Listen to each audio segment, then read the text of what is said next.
how much damage is this very public game of chicken over the debt ceiling doing to U.S. credibility in this region and around the world? I think this will be one of these things where, again, if it gets done in time, it won't have done much damage. You'll have part of security markets that were a little out of line for a short period of time. I'd obviously encourage both sides to reach a decision quickly. And again, this is changing day to day. It appeared over the weekend they were very close, then there was a setback. But again, it's my hope that this doesn't come down to the wire. I think your hope and the hope of just about everyone else. There is a lot at stake. You mentioned the importance of the U.S. dollar as the world's reserve currency, the concept of exorbitant privilege that rests almost alone with the U.S. Treasury Department. Do people at home, which is to say not here, I think there is sufficient understanding and recognition here and in this room of the importance and meaning of exorbitant privilege, do people back home understand how much is at stake and how advantageous an adverse outcome would be to, for example, a country like China? Well, again, let me just say, I took the responsibility around the dollar very seriously. It creates certain advantages and it is certain responsibilities. And again, look, I think the bigger issue is really, we do have inflation in the U.S. It has been costly. It's led to very significant rise in interest rates. That's had an impact on the U.S. We've begun to see a slowdown. I think we'll see more of a slowdown, not just on the U.S. economy, but as interest rates go higher around the world. And as I've said the last 2 years, I've been worried about inflation. I thought the models on the way up didn't predict it because of the excess stimulus. And there's no question, in COVID, we had to spend a lot of money. And I think had we not done that, we would have had a worldwide depression, not recession. But clearly, coming out of COVID, there's been, in the U.S., way too much spending, and that needs to be right-sized. If the main economic uncertainties a year ago were the trajectory of inflation and, of course, the impact of Russia's invasion of Ukraine, both of which we talked about, as you survey the economic landscape today, what strikes you as the biggest unknown, call it the biggest uncertainty? Well, I think the biggest uncertainty, I think the Fed is either done or close to being done. I think the uncertainty is how long does it take at this point to slow down the economy. I think the Fed was slow to raise rates. I think they'll be slow to lower rates. I don't think they'll lower rates until they're clear that inflation is under control. It doesn't necessarily mean they have to wait for it to get back to 2%, but it's got to get a lot closer to the target. And my own opinion is that the markets are predicting too soon of a Fed easing. So I think the unpredictability is how long does it take? Mr. Secretary, you know a thing or two about banking. As Secretary of the Treasury, you were one of the main regulators of the U.S. financial system, and long before you became Secretary during the great financial crisis, you bought a bank out of FDIC receivership, you renamed it, you ran it, and eventually you sold it. 4 banks in the United States have failed in the past 2.5 months, and several others are still in trouble. Having seen the industry from both perspectives, private and public, what lessons should we draw from those failures and what appears to be the fragility of the fractional reserve model? Well, look, there's no question the U.S. bank failures were a result of, first, management failures, and second, regulator failures. So, although there were liquidity issues, and that's always what drives banks, in this case, you had a very big mismatch between assets and liabilities. And when you run a bank, that's kind of banking 101. It's the Asset Liability Committee, known as ALCO, and you constantly look at interest rate risk. It's almost surprising to me that this wasn't picked up quicker.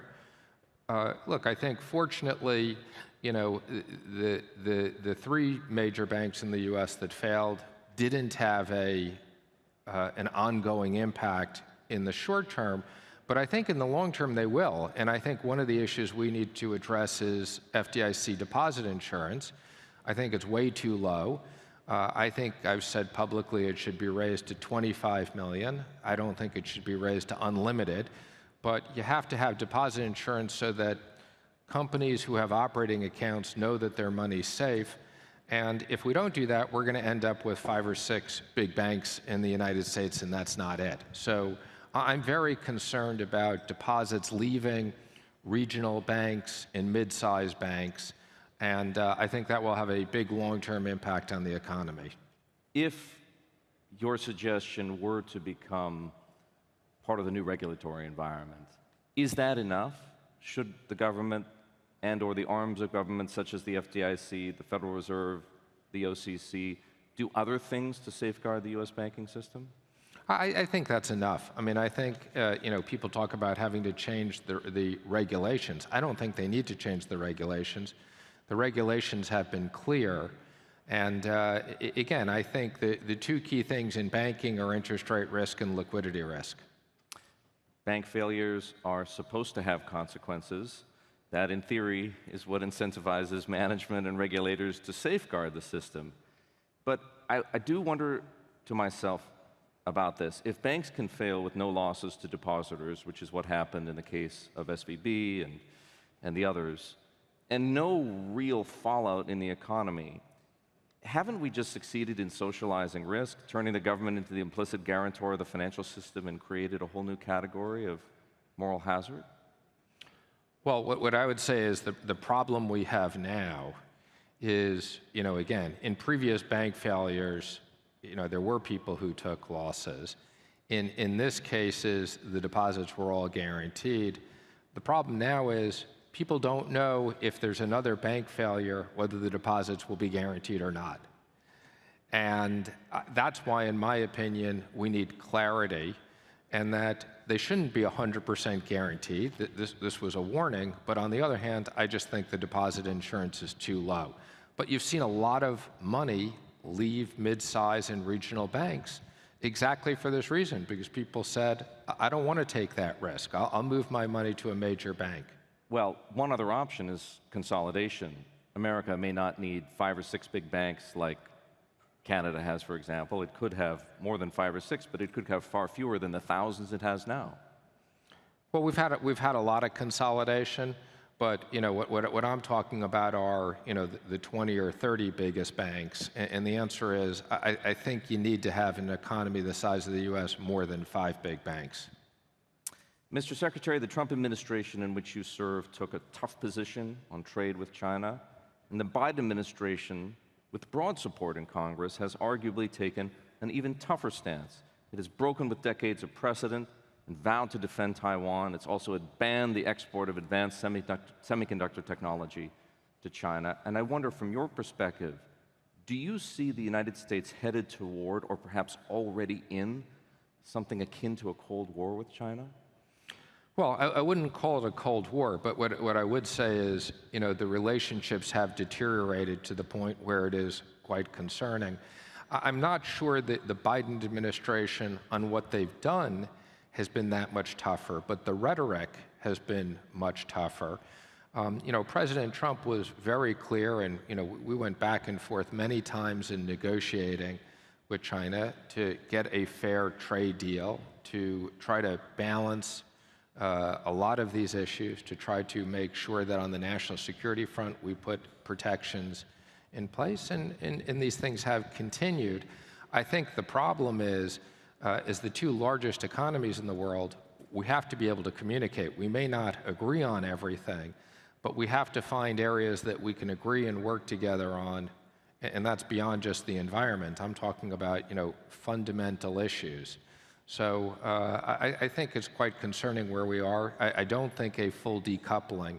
The other comment I would just make on China is China's population is going to decrease by a couple 100 million people over the next decade, and India is going to increase. So you're going to see dynamics in the region, and it's going to be very expensive for China as their population ages with the economic factors. Is that to say that they are as incentivized, or perhaps more so, I think more so.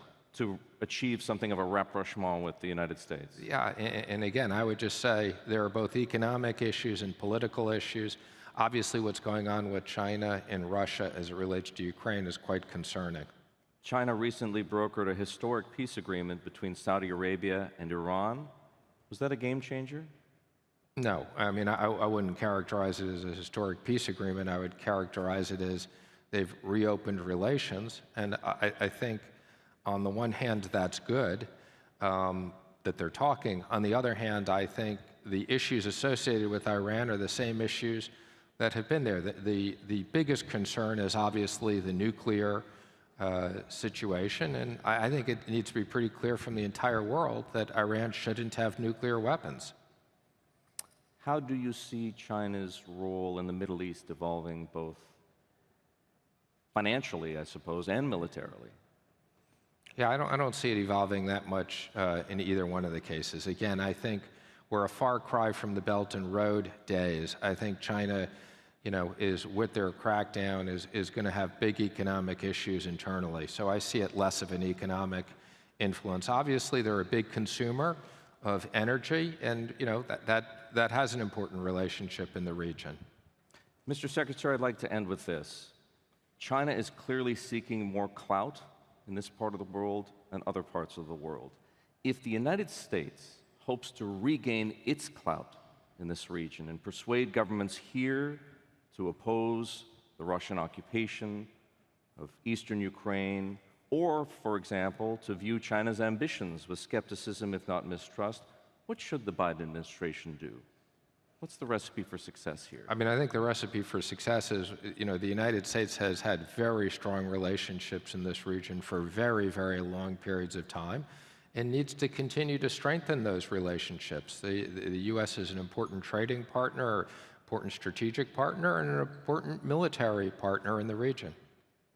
I'd like to thank you very much for spending time with us here at the Qatar Economic Forum. Ladies and gentlemen, Stephen Mnuchin. Pleasure. Please welcome to the stage His Excellency Mansour Ibrahim Al Mahmoud, CEO of the Qatar Investment Authority, Dina Powell McCormick, Global Head of Sustainability and Inclusive Growth, and Global Head of Sovereign Business at Goldman Sachs, and Bill Winters, Group Chief Executive of Standard Chartered, for a conversation with Bloomberg's Editor-in-Chief, John Micklethwaite.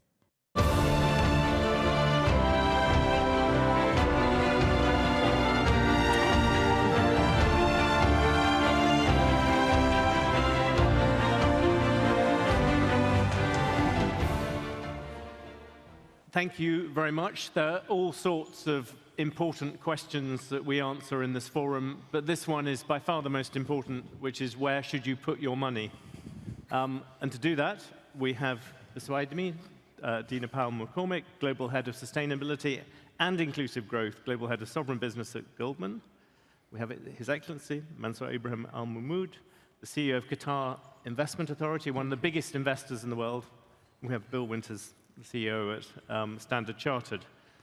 Your Excellency, let me begin with you. Put simply, which part of the world do you think looks most attractive from an investment point of view? I did see you've added the amount of emerging markets from 10 to 20% of your portfolio, but which bits interest you most? Is that going towards China or maybe India?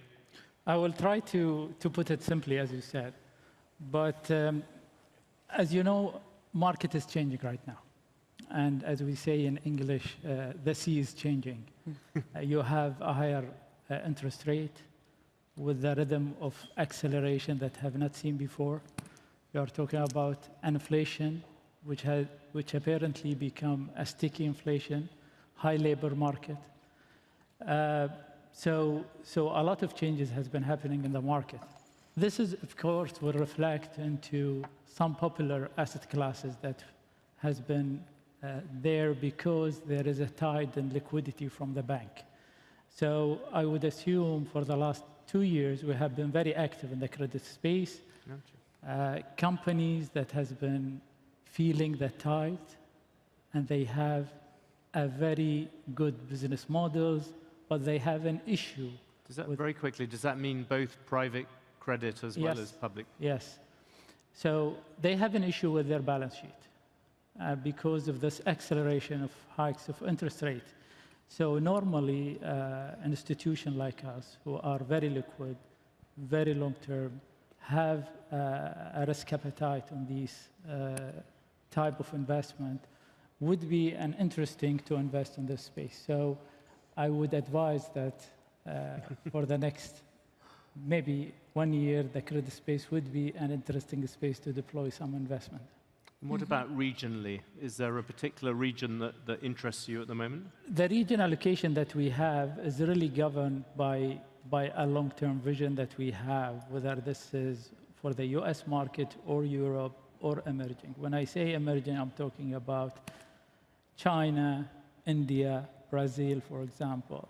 And on each one of them, you need to have your own sort of a process and assessment to identify opportunities. So for example, the rhythm that we are investing in technologies is in China and India would be a little bit more than the rhythm that we are investing in technologies in Brazil.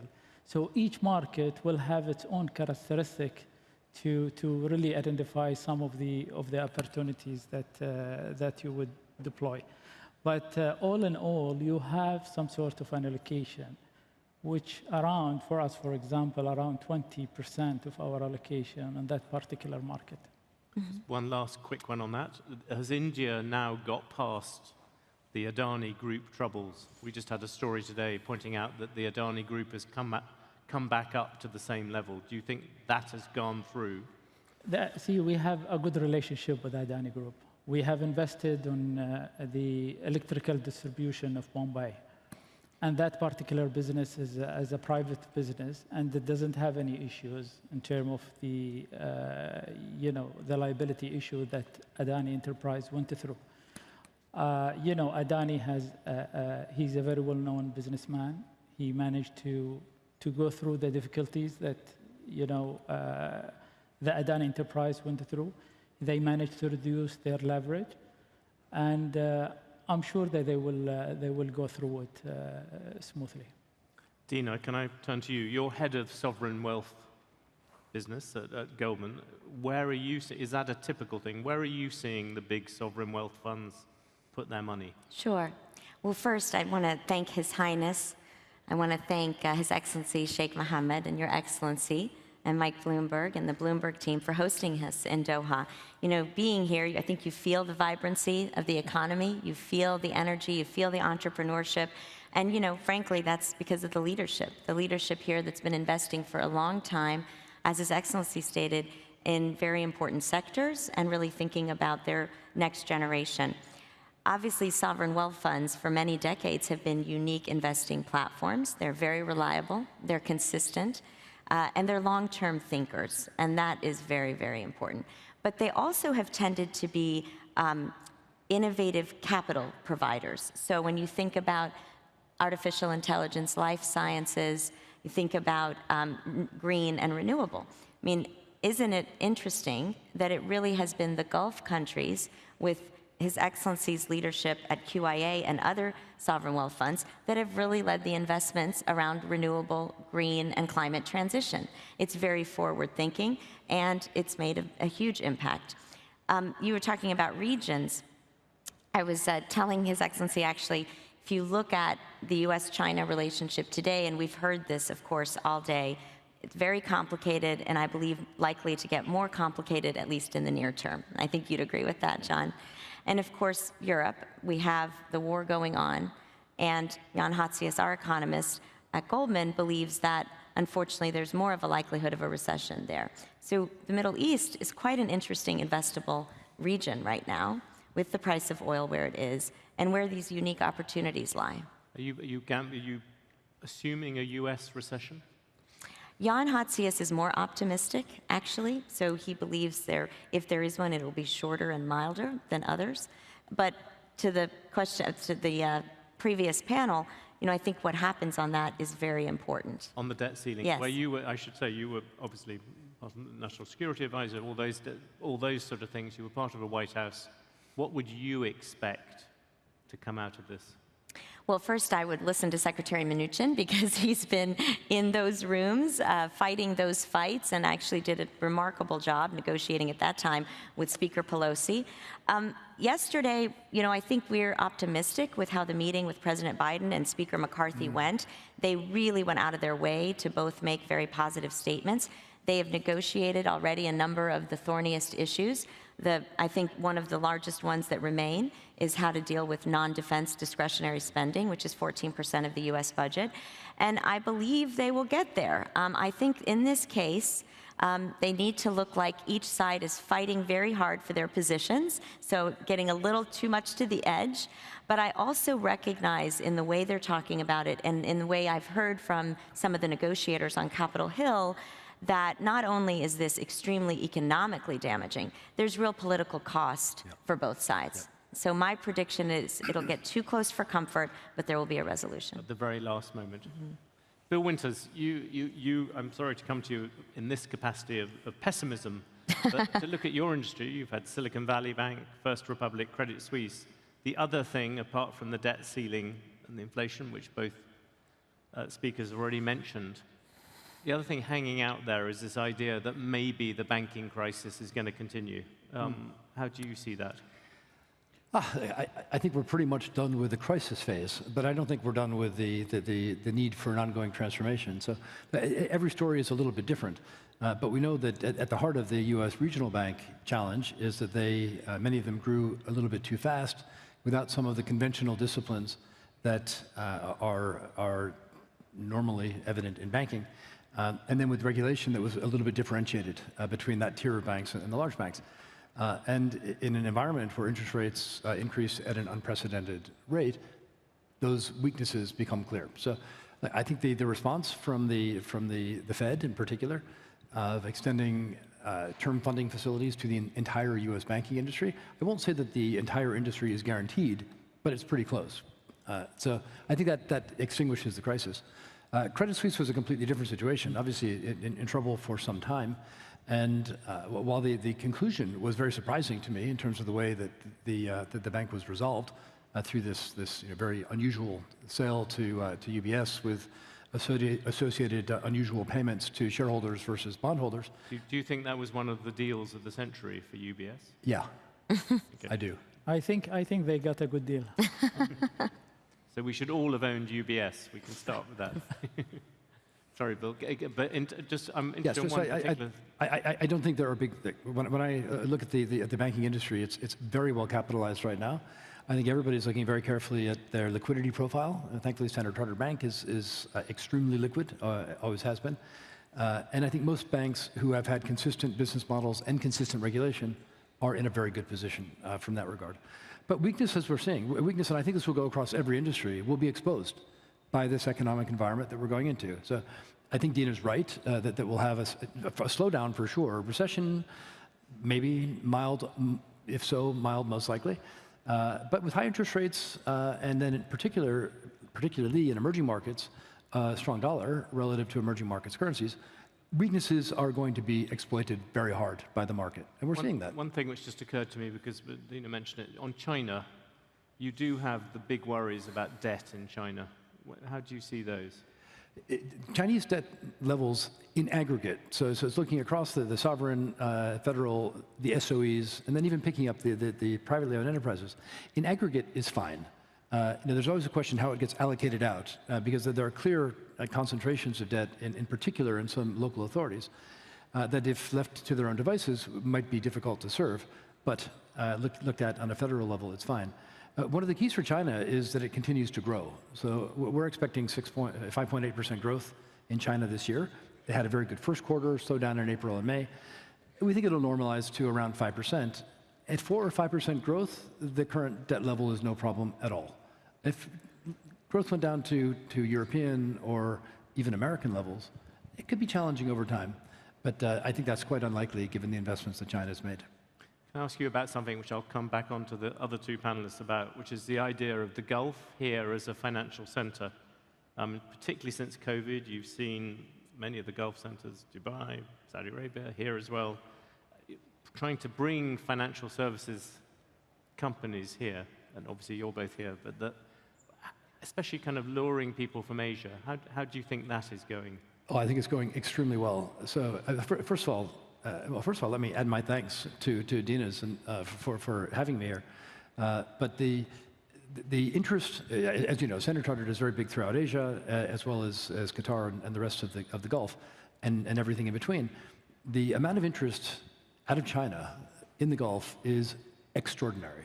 We've already led 3 groups of clients. We've got Mandarin speakers sprinkled throughout the region. I think this is, and it's two-way. It's both contracts and capital going both ways. So what exactly makes something a financial center, we could probably discuss all day long, but having a world-class investor, turn to the gentleman on my right, having a strong regulatory environment, and having an open economy, certainly as it relates to capital flows and as it relates to investment, those are prerequisites, and the Gulf is an absolute magnet, and Qatar is doing extraordinarily well in that context. Your Excellency, I know you're, among other things, you're on the board of the stock exchange here. Yes. How do you see the future? What is your kind of vision for how this particular, both Doha, but just generally, evolves? Absolutely. I'll start with Doha, for example. After, we hosted the World Cup, and we have built an infrastructure that was a plan to build in 30 years. We have built it in 10 years. Now the mindset is about how we could utilize this infrastructure. And the local economy is becoming the top items in our agenda. Lately, for example, we have reviewed our constitution as a QIA to make sure that we can play also as an enabler in the local market.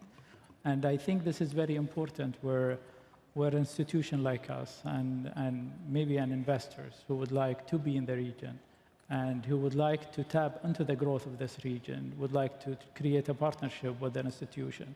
And I know most of the sovereign wealth funds here in the region, like PEF or Badala or ADIA or KIA, all of them are playing the same role. The government in the region have been investing in education, infrastructure. We have a young leadership. And all of them are believe on really enhancing the local economy and bring prosperity to and they have everything. They have, the population who are young, willing to produce, and we have the infrastructure, and we put the legislation, and we have the capital, and I'm sure other investors from the world would like to be part of this growth, and I think the equation is win-win for all of us. Do you think, financial services is more risky, with all due respect to Bill and Dina, and I remember I forgot you were part of Credit Suisse, yes. You were chairs in that. And certainly as a Briton, I can tell you that having exposure to the financial services industry in your economy isn't always a great thing. Does that worry you at all? No, not at all. I think, the banking sector is based on confidence. Mm-hmm. And whatever you do to your balance sheet, if you lose that confidence, you are in collapse. So it is very important. If the case happened with the Credit Suisse, it doesn't mean that all of the banks have that issue. And whatever you do, I think all economies would like to have a banking system that could support them. You cannot grow, businesses, corporate, they cannot perform very well unless they have very solid banking system. So I'm not worried about this. And, we are a very mature institution.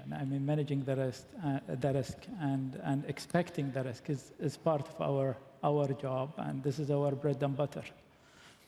And in terms of going forward, when you look at this region, do you think that there is a chance that we will talk about it in the same way as we talk about New York, London, Hong Kong, or Singapore, or whatever the main centers are?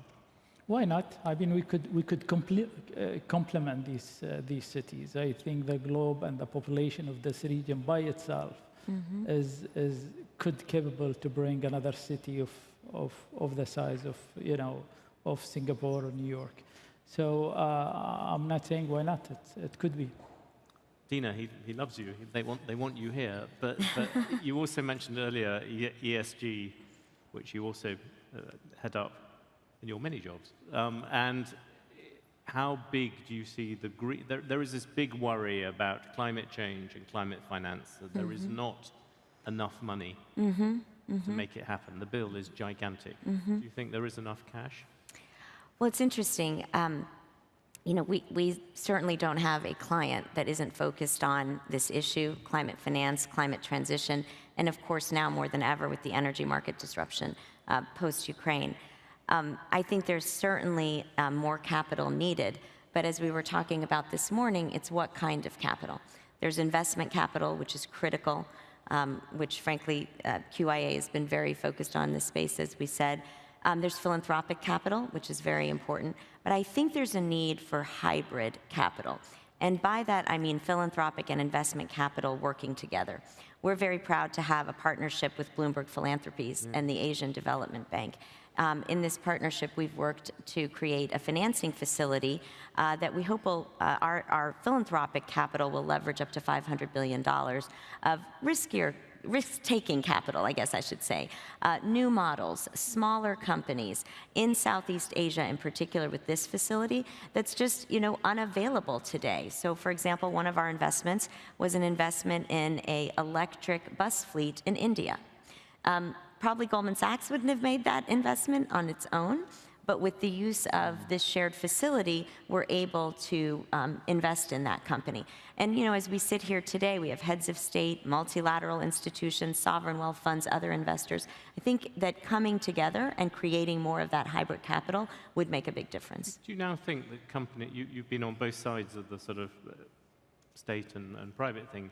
Do you think that now climate change and stuff like that is being led by the private sector more than governments? You look at the relative failure of things like COP. Well, I actually do think that the keys to really going through this climate transition period well and thinking about advancing are investment, innovation, and leadership. And I think the private sector has all three of those and is very focused. One, because there is a huge market opportunity. This is the industrial revolution of our generation to some extent. And if we do it wisely, there's enormous capital to be gained. But secondly, I actually think that what has happened over the last year and a half has really shown the importance of energy security, energy independence, and new sources of energy emerging. Bill, can I come to you with the other big one, which again, His Excellency and Dina mentioned earlier, which is AI. Everywhere you go, you see people being scared or incentivized by this wonderful new technology. How do you think that will change investment? I think it's going to change a lot of things. It already is. But I think we have to be careful about the words. I mean, if you asked the same question 3 years ago, you might have said blockchain or something like that, and it was going to change everything in the world overnight. Well, of course, it hasn't. It's a useful tool. AI is also a useful tool. It will be applied to many more things than are actually artificial intelligence. That's the nature of the beast. But I think the fact that we're approaching that point of singularity, where machines are capable of reasonable thought at a faster and more accurate rate than human beings, I mean, we will reach that point. Maybe we're definitely not there now, but we will. And that will change the nature of work. And I think it will change the nature of relationships. And to me, one of the most fascinating questions is, will we use AI to have better human interactions, or will we displace human interactions? I'm sure that the first will happen, and we're already doing that in banking. You're doing that in every industry to one degree or other. Various machine learning, big data models to generate better recommendations for whatever the situation may be, that's then synthesized by human beings and then communicated along with trust and commitment at a human level. I think that's going to stick around for a very long time. And I think we will make better decisions by virtue of the data. Will the machines eventually displace human beings? I think we'll have to be very careful not to let that happen. I think we might have a better set of decisions, but a very dangerous world. Your Excellency, can I ask you on that? You have to look at investment over the very long term, and tech has been a part of that portfolio. Are you rethinking everything? Bill, I think, correctly pointed out that blockchain, 2-3 years ago, there would have been terrible bankers appearing telling you to invest in blockchain. Now, suddenly, it's AI. Do you look on AI as something that changes your whole theory of investing in tech or not? No, it will not change the whole thing, but it is a theme that we are applying. So from time to time, we tell our teams that this is very important, this is coming. Please look at it. Make sure that we build a portfolio that that tap into these themes. The same thing, for example, climate change, digitalization, life science. These long-term themes that, in terms of the AI, I think this has been there. We have been investing in there. I think the level of using the AI in terms of the extreme where the machine would do everything, personally, I have a mixed feeling about it. And I feel that we need some sort of legislation that could manage this. But using the minor AI to help marketing, to help companies understanding their businesses, and so I think this is a wonderful technologies that we could utilize. Do you think it offers a chance to a country like Qatar to leapfrog, to jump ahead? If you look at the way that, say, India leapfrogged in terms of healthcare provision and using new technologies, do you think that it gives Qatar a chance to move further? Absolutely. I mean, we are, in terms of the infrastructure, one of the leading countries in the region about the digitalization and the connectivity infrastructure that we have. And we would like to really tap into this as a strength of the countries to make sure that we can attract and invest in technologies that could be part of this. Fintech, for example, is one of the pillars that central bank is taking as an initiative with the banks to make sure they could attract this type of technology here. Dina, I'll give you the last word on AI and fintech. At Goldman, are you worried by what fintech will do, or are you optimistic about the ways you can use it? Well, certainly I think there's going to be advancement in a number of sectors. I think the one to worry about is national security. I think that there's actually quite a few people who are extremely worried about what that means for asymmetric warfare, military investment, that sort of thing. So I think some of the focus, understandably right now, is on workforce, fintech, new innovations, journalism and how it's affected by AI, for example. I think what worries me is some of the things that we're not really thinking about at this stage, and there doesn't obviously seem to be any regulation on that, and I think that's something we have to focus on. I think you've managed to prove as a panel that we possibly won't be replaced by machines, or at least the three of you won't. I might well be. Thank you very much to all three of you. Thank you. Thank you. Thank you. Thanks, John.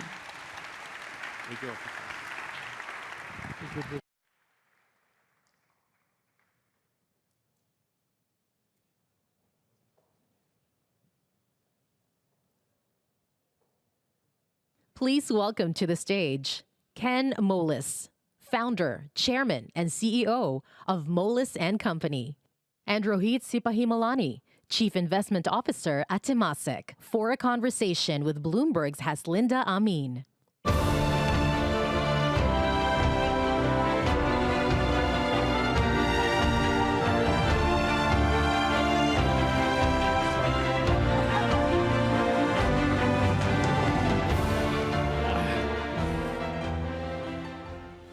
Welcome to the new normal. High inflation, higher rates, slowing growth, the end of cheap money. Add to that rising uncertainties, the looming recession, the banking turmoil, which some say has yet to play out fully. And of course, we had the debt ceiling issue in the US. All this coming on the back of a brutal 2022 where stocks and bonds lost something like $30 trillion. They say, brace for more vol ahead. Rohit, let's start with you. How much more difficult is it to make money now? It's a tough environment. Let's take the US, for example. You've got the market pricing in 75 basis points of rate cuts by the end of the year. And at the same time, earnings are expected to rebound and accelerate upwards from negative right now in Q2 to plus 9% in Q4. Now, the Fed cutting rates when you have a reacceleration in earnings at a time when core inflation is close to 5%, it just doesn't add up. So today, the S&P is trading at about over 18 times earnings with real rates at 1.4%, almost 1.5% right now. In the decade before 2020, average multiples of 15x with real rates at 0.4%. So, it doesn't add up. I mean, there is definitely much more downside, and from a risk-reward perspective, very difficult to sort of take a positive stance there. Talking about not adding up, Ken, I mean, we started the year saying it's going to be a tale of two halves. A more difficult first half, a better second half. It doesn't feel like it. It doesn't add up. Well, as I said, it's a rolling half. We just keep moving that half further away. And I do think the banking crisis somewhat got in the way of what felt like a bit of a recovery in the first quarter. And to Rohit's point, the markets, I think there's a big difference between the economy and the markets. The economy, I think, still has a rough time ahead of it. But it's the job of the markets to look ahead. And the markets have sort of been in a funk for 15 or 16 months already. And I think they're itching to look beyond the 9 to 12 months that we might have a bad economy, but the markets are going to try to anticipate that and get ahead of it. The banking crisis, some say it will take years to fully play out. Do you agree? Yes, because this will result in tremendous new legislation and regulation. The banking crisis was almost, look, it happens every 10 or 15 years. It just happens differently. But the banks are under, we have a strong system, but they still levered 7 or 8 to 1. By definition, a bank is levered 7 or 8 to 1. And the speed with which deposits can leave now is a real problem. So it was funny, in the last crisis, I told my kids, this was 2009, I said, look, if I get hit by a bus, just remember one thing in life: never borrow short-term to invest long-term. I said, that's it. My 13-year-old daughter would say, I don't know what that means. I said, you don't have to know it now. Just remember that. And that's the heart of all these problems. You can't have deposits that can leave in a half hour and invest in assets that are of duration, and that's going to be a real problem. So what are the implications for the US and the international banking system then? So look, right now you're seeing a tightening in credit across most developed markets. I mean, you've had the recent bank lending survey in Europe, ECB bank lending survey, had credit conditions were the tightest you've seen since the GFC. Similarly, the loan officer survey in the US showed sort of similar characteristics. And they're at levels usually you would associate ahead of a recession. So, ultimately, this is a cyclical thing. We've got an overheated economy, inflation that's sort of struggling to come down. It's coming down, but it's still elevated, and there's no real sign of it getting to the Fed's 2% target. So in my view, a lot of this is cyclical, but we have to go through the pain to create the slack in the economy, to get inflation back under control. And we do think it won't be a severe recession, just because the starting point in terms of household balance sheets, bank balance sheets, corporate balance sheets are much better than we've seen in terms of the bad recessions. Of course, we had Secretary Mnuchin saying that there's a 50-50 chance of a recession in the US. Pretty non-committal. Ken, do you agree? I can't see how we don't have a recession. These rates, remember, a year ago when they started to raise rates, you only had to pay like a quarter of 50 basis point increase. We're now at the point where you have to pay a full year of a 500 basis point increase or a 400 basis point increase. So it's a slow-moving, eating away at the profits. But again, I think the economy has worse to go, but I think the markets have been anticipating this for a while. So we've been talking about the risks. Let me just add one more, the debt ceiling. Of course, I mean, maybe a resolution will come soon, maybe not. Is there a sense that we are concerned about a possible default and what that would mean for markets? It's a difficult one to sort of expect a default. You've seen this movie play out so many times before. It goes to the wire, and then you have some resolution. Much worse this time round. Look, I personally feel they'll get to a resolution. You'll get to the wire, and then there will be a resolution. So I'm not that concerned about this issue. Even if there's a default, there will probably be quick corrections out there. It's not something that's going to be a steady state going forward. So I'm more actually concerned about more structural issues that we're seeing in the global economy, particularly around geopolitics and tensions of the kind that you haven't seen in the last few decades, and the implications of that on a lot of businesses, economies, and how we invest. Ken? Yeah, I agree with Rohit. This is, it's a great made-for-TV drama. Maybe it's the M&A banker in me, but no deal ever happens until each party walks out at least once. And we just don't cover that. we're covering that on a moment-to-moment basis. But I think it'll be behind us soon. Rohit talked about geopolitics. You have to talk about China, U.S. China in particular. They're bickering over just about everything. Is China too risky to invest right now? We know that when we had this conversation about a year ago, you were predicting that China would recover in terms of its economy in the second half of last year, but yet we saw the CSI 300 index get dumped, down 14%. The Hang Seng index was also down about 10% thereabouts. And here we are, China is looking pretty weak. So the basis for the recovery was that they would get out of COVID and the economy would open up and consumption would recover. Through this process, you also had the elections, everything else, with the new president, I guess the renewal of the presidency, et cetera. And there were a lot of concerns around the global economy as well as in China. You saw the opening of COVID took longer, but in the first quarter of this year, you saw a sharp recovery in consumption, and the expectation was that that would continue into the second quarter. Now, what surprised everyone is that it hasn't. It's actually slowed down again. So look, at the end of the day, it is critical for the party out there to drive growth, and the only channel for growth this year is really going to be consumption. So I think it will ultimately happen, but timing is uncertain. The more important part is in terms of capital flows and what happens to the markets. And that will be driven by domestic capital flows. It's not going to be driven by foreign capital flows. And on that front, I think it's a question of consumer confidence. Savings rates have gone up. Normally, that money would have gone into property. It's not going to go into property right now. If you see that confidence come back, it will move into the domestic market.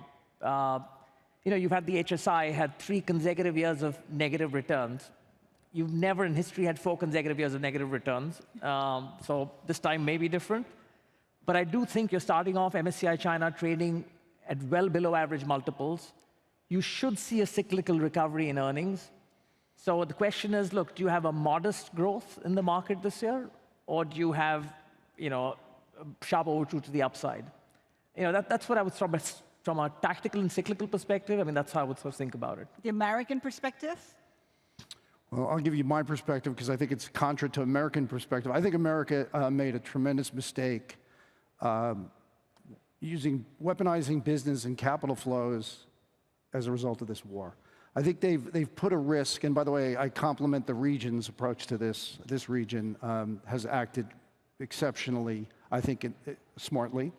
But I think we've put in a risk now, a political risk on your capital investments that is digital. What happens if I need to exit? And I think that's going to have a long-term ramification for investment in certain politically hot areas where China is right now. And I think that's a problem. The thing is, can you afford not to be in China? Well, I think there's a lot of boardrooms in the world now asking, can we afford to be in China? Can we afford, if somebody tells us we have to walk away from our asset base, how much asset base do we want to have?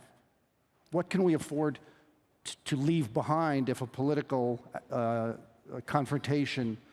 I don't think that, I don't remember that being on the agenda in my first 30 years in this industry, and now it's definitely a conversation.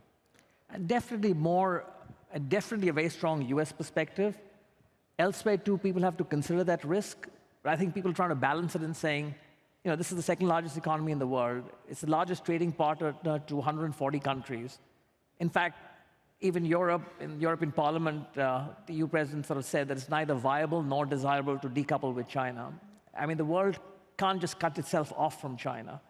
Having said that, there will be a lot of sectors where it's going to be exposed because of these US-China tensions. So really, it's investable, but particularly in China for China, or businesses that are self-contained within the China economic sphere of influence. The markets in China, the supply chain, the technology, you're not dependent on the West. And there are a lot of sectors where that holds true for China. So I think you have to be selective where you invest in China. There definitely will be opportunities. The question is, where is investable? If you take a look at the crackdown, they went from tech to property to now consultancy. If you take a look at the filings of Temasek, Rohit, you guys have been buying Baba, JD.com. Is there a sense that they're buys now, or do you, like you said, have to be pretty specific in terms of what you buy in China?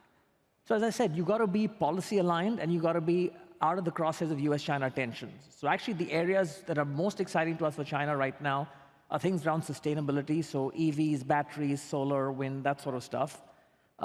China is dominant, and it's very policy-aligned. Areas like biotech, which earlier we would have looked at the domestic opportunity, but also looked at the opportunity in other markets, in Western markets. Now you've got to underwrite it based on the domestic market opportunity, which is also very big. And you've got to just, that's the only shift you've got to make. Or in general consumption, whether discretionary or staples, et cetera, which are policy neutral, and China is a big market. So those are the areas which we are most focused on, because, and again, as I said, it's, from capital flow perspective, it's going to be domestic capital flows which are going to drive it. I don't think you can rely on US capital flows, for example, to come in any significant way into China. What looks attractive? You take a 12, 24, 36-month perspective in China. Yeah, yes, you can, but you still, you know, if you're in, let's say, a U.S. China investment program and you're thinking about it, you have to wonder over that time frame, will there be an event that causes that a public outcry, governmental intervention causes you to have to walk away from that investment? And it's very hard to make your money back in 36 months. I mean, you know, most investments have a long term, and that's a real risk right now. And by the way, it might be a 1 in 5 chance that it happens, but that's a significant, look at the assets that, private assets that had to be forsaken and left behind as a result of a political confrontation. You know, the speakers before us keep talking about the opportunities in the Gulf area, in the Gulf states. They used to be the source of capital. Now they have become a very attractive investment destination themselves. What's your take on it? What's contributing to that? What's looking good? Almost everything. When I come here, it's so energized. And I know, I was going to say, the real asset of the Gulf is energy, and I don't mean energy in the ground. I mean the energy of the people.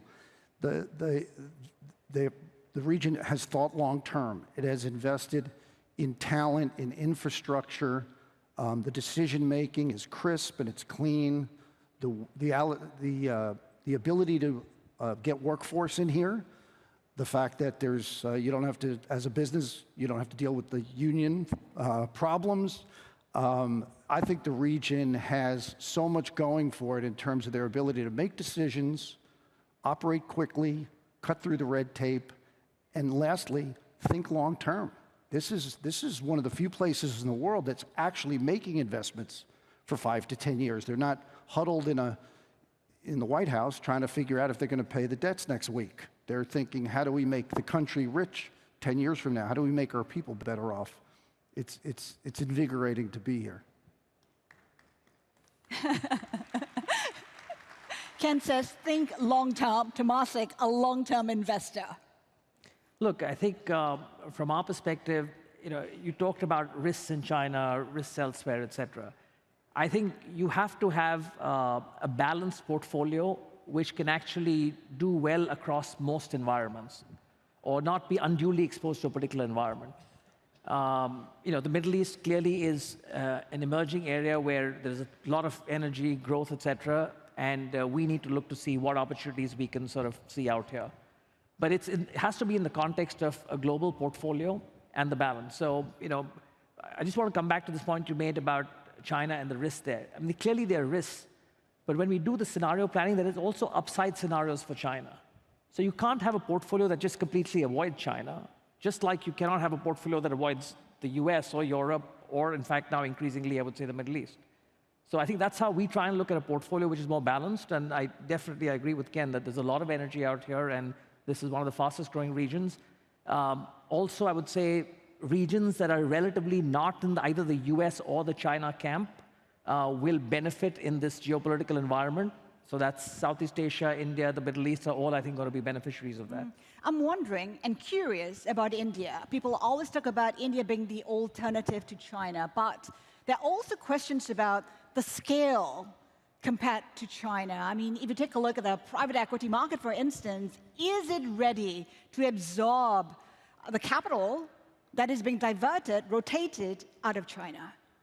I don't think it can be a substitute for China in the near term. I mean, China is 5 times the size of India in terms of the size of the economy.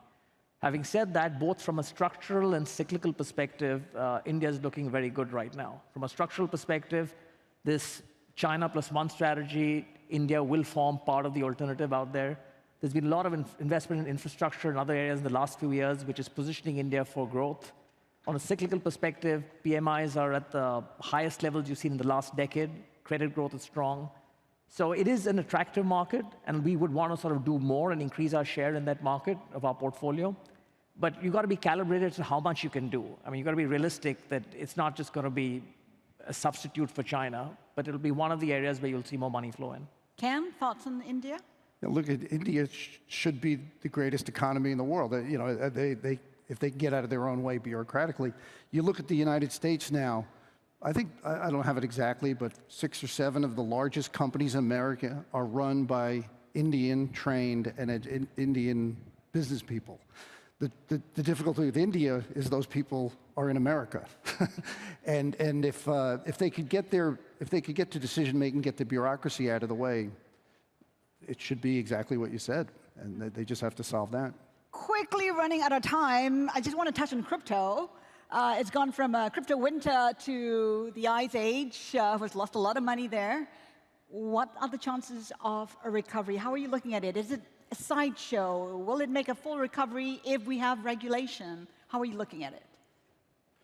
Well, we actually started a blockchain crypto group within our own firm because we think whatever happens, and I don't know the answer to that, but I know there is a whole generation that's tremendously interested in making it work and is committed to making it work at a system.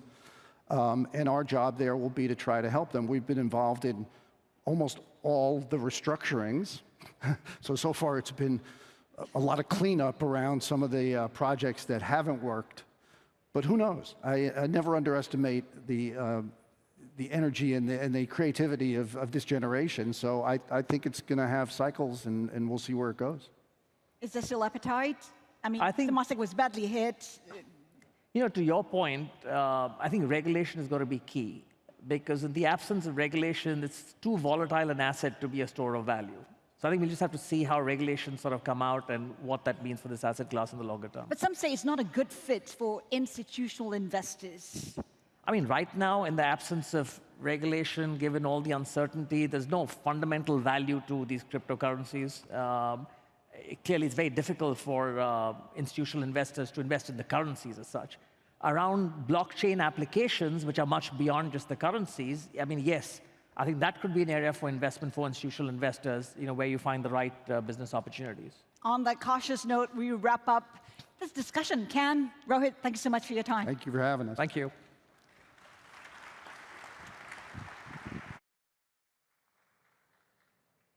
Please welcome to the stage David Docherty, Head of Oil and Renewable Fuels Research at Bloomberg NEF.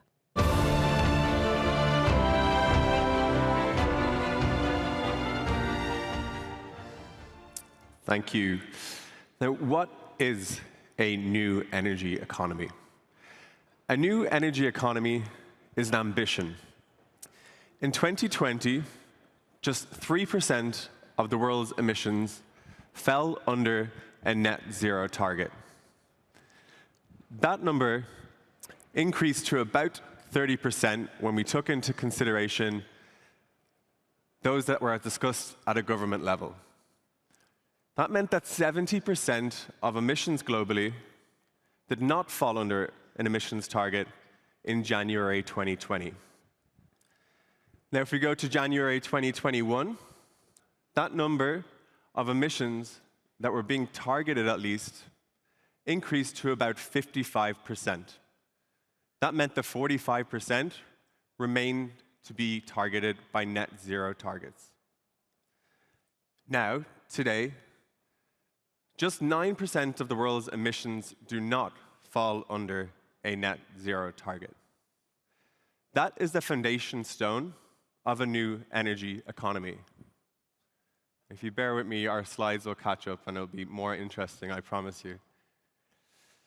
So we have the ambition and we have the foundation stone of our new energy economy. So what does a new energy economy look like?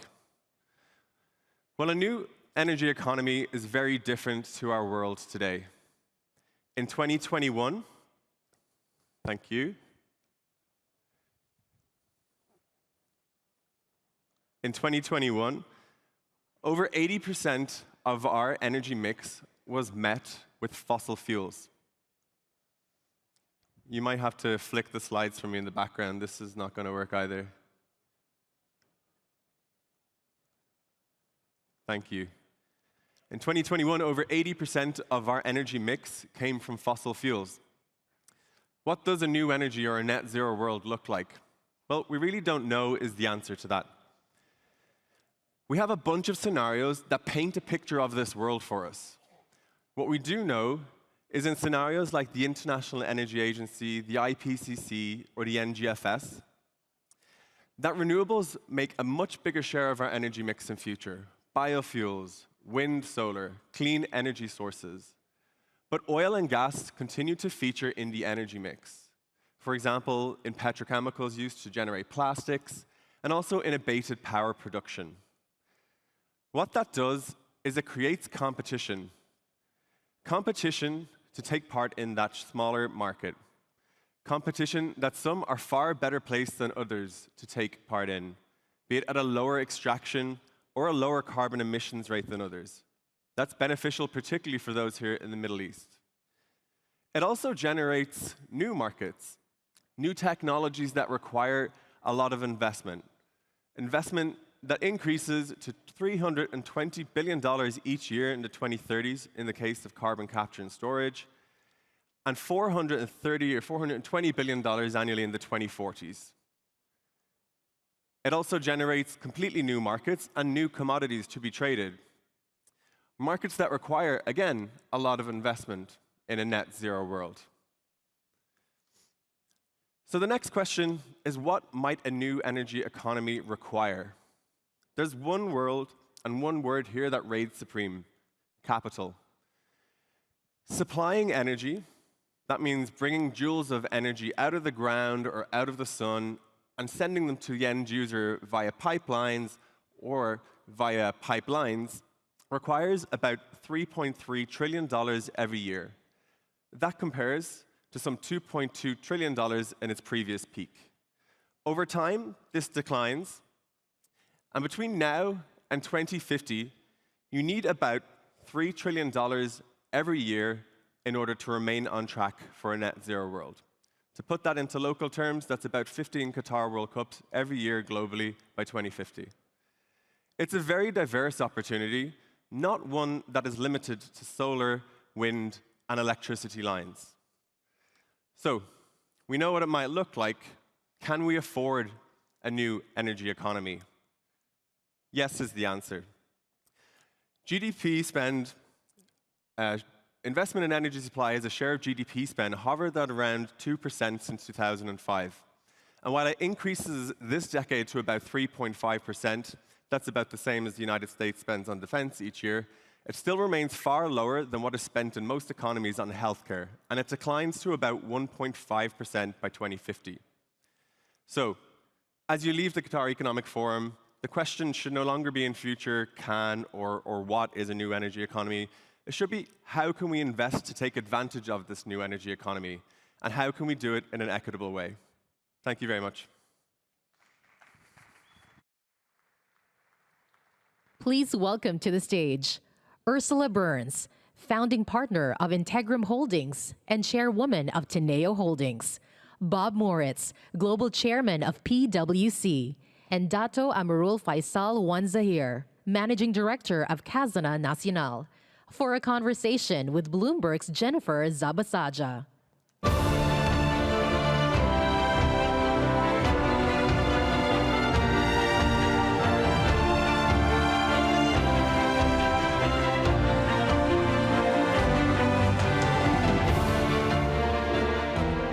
Nice and high. Yeah. You okay, Ursula? I'm great. You're Yeah. good over there. Great. So thank you all for being here with me and with the rest of the audience here. When we talk about net zero, I think there's a lot of different threads that we can pull at. But before we get into, I guess, the nitty-gritty of the discussion, I wanted to sort of get all of your assessments on where you think we're at in terms of goals set and reached? I mean, Right. Faisal, maybe you start giving your perspective from Malaysia. Okay, two things, goal set and then reach. I think goal setting, the good thing is I think in the last COP and the year before that, there's actually been a lot of progress in terms of nations as well as corporates committing to some form of a net zero target.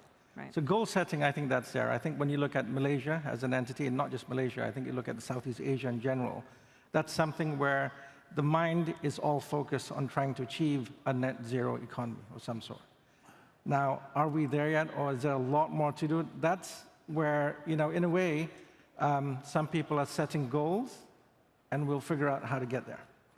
And that's where we are. I think some countries and some corporates are a bit more advanced in terms of being very clear in identifying how much emissions they're actually, you know, that they have to cover, how much to reduce it, what requires or some credits. Some are more advanced, but when you actually look at the whole problem that we have, it's not just large corporates, but we're talking about SMEs, we're talking about smaller players, and I think that's where, you know, there's still a lot more work.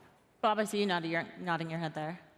So a couple of things. While I agree there's been tremendous progress relevant to the goals that have been set, there hasn't been what I'll call a reconciliation of the goals throughout the entire system.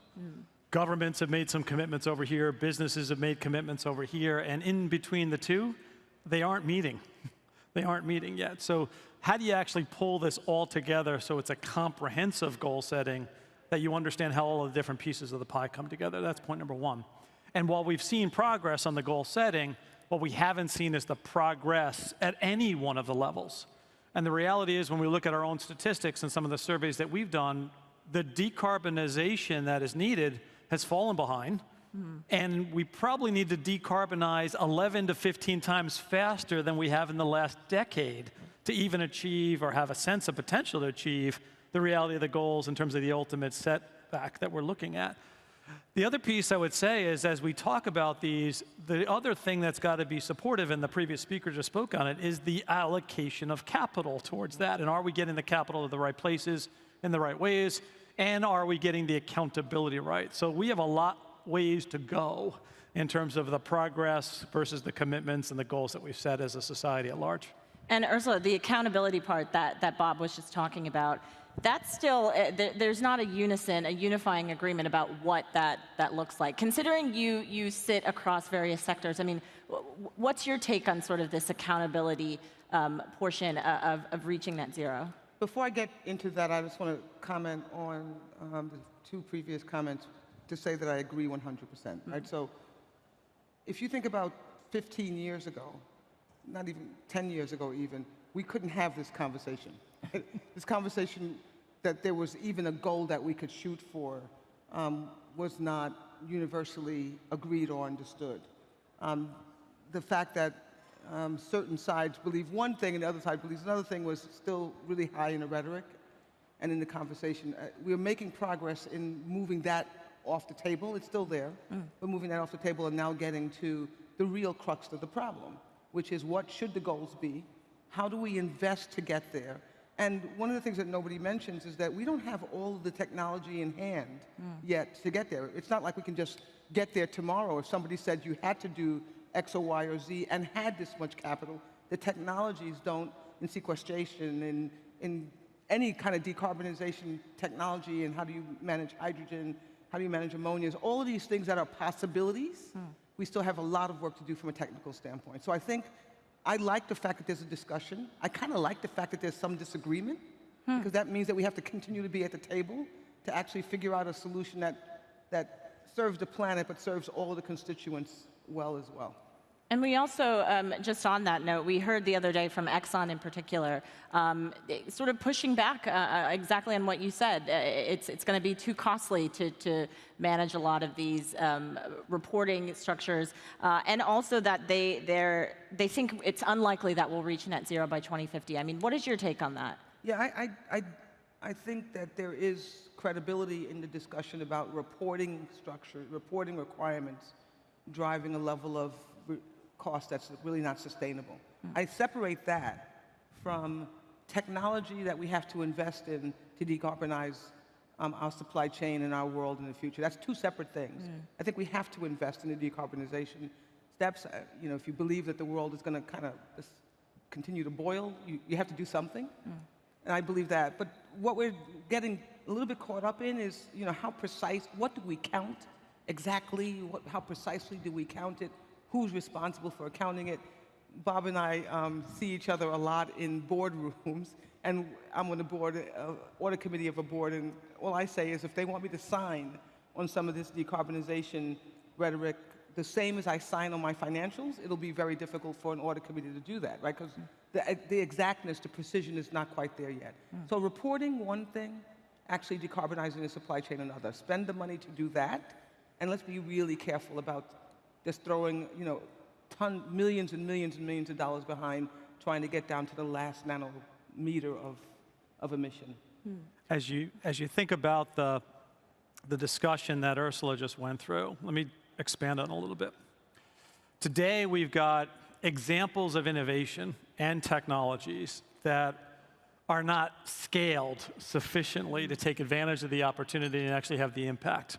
That's where more investment is needed, and as well, not necessarily just investment, but change is needed in the system. So for example, when you think about some of the renewable energies or the energy sources that are out there, and the production and the supply chain that has to be altered, the access to minerals is a question mark.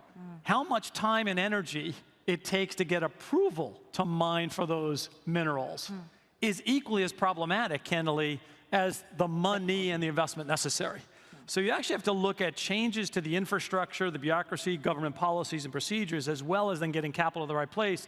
And between these two things, then you might have a chance of getting scalability and faster innovation with scale to actually achieve the problems that we're trying to solve for.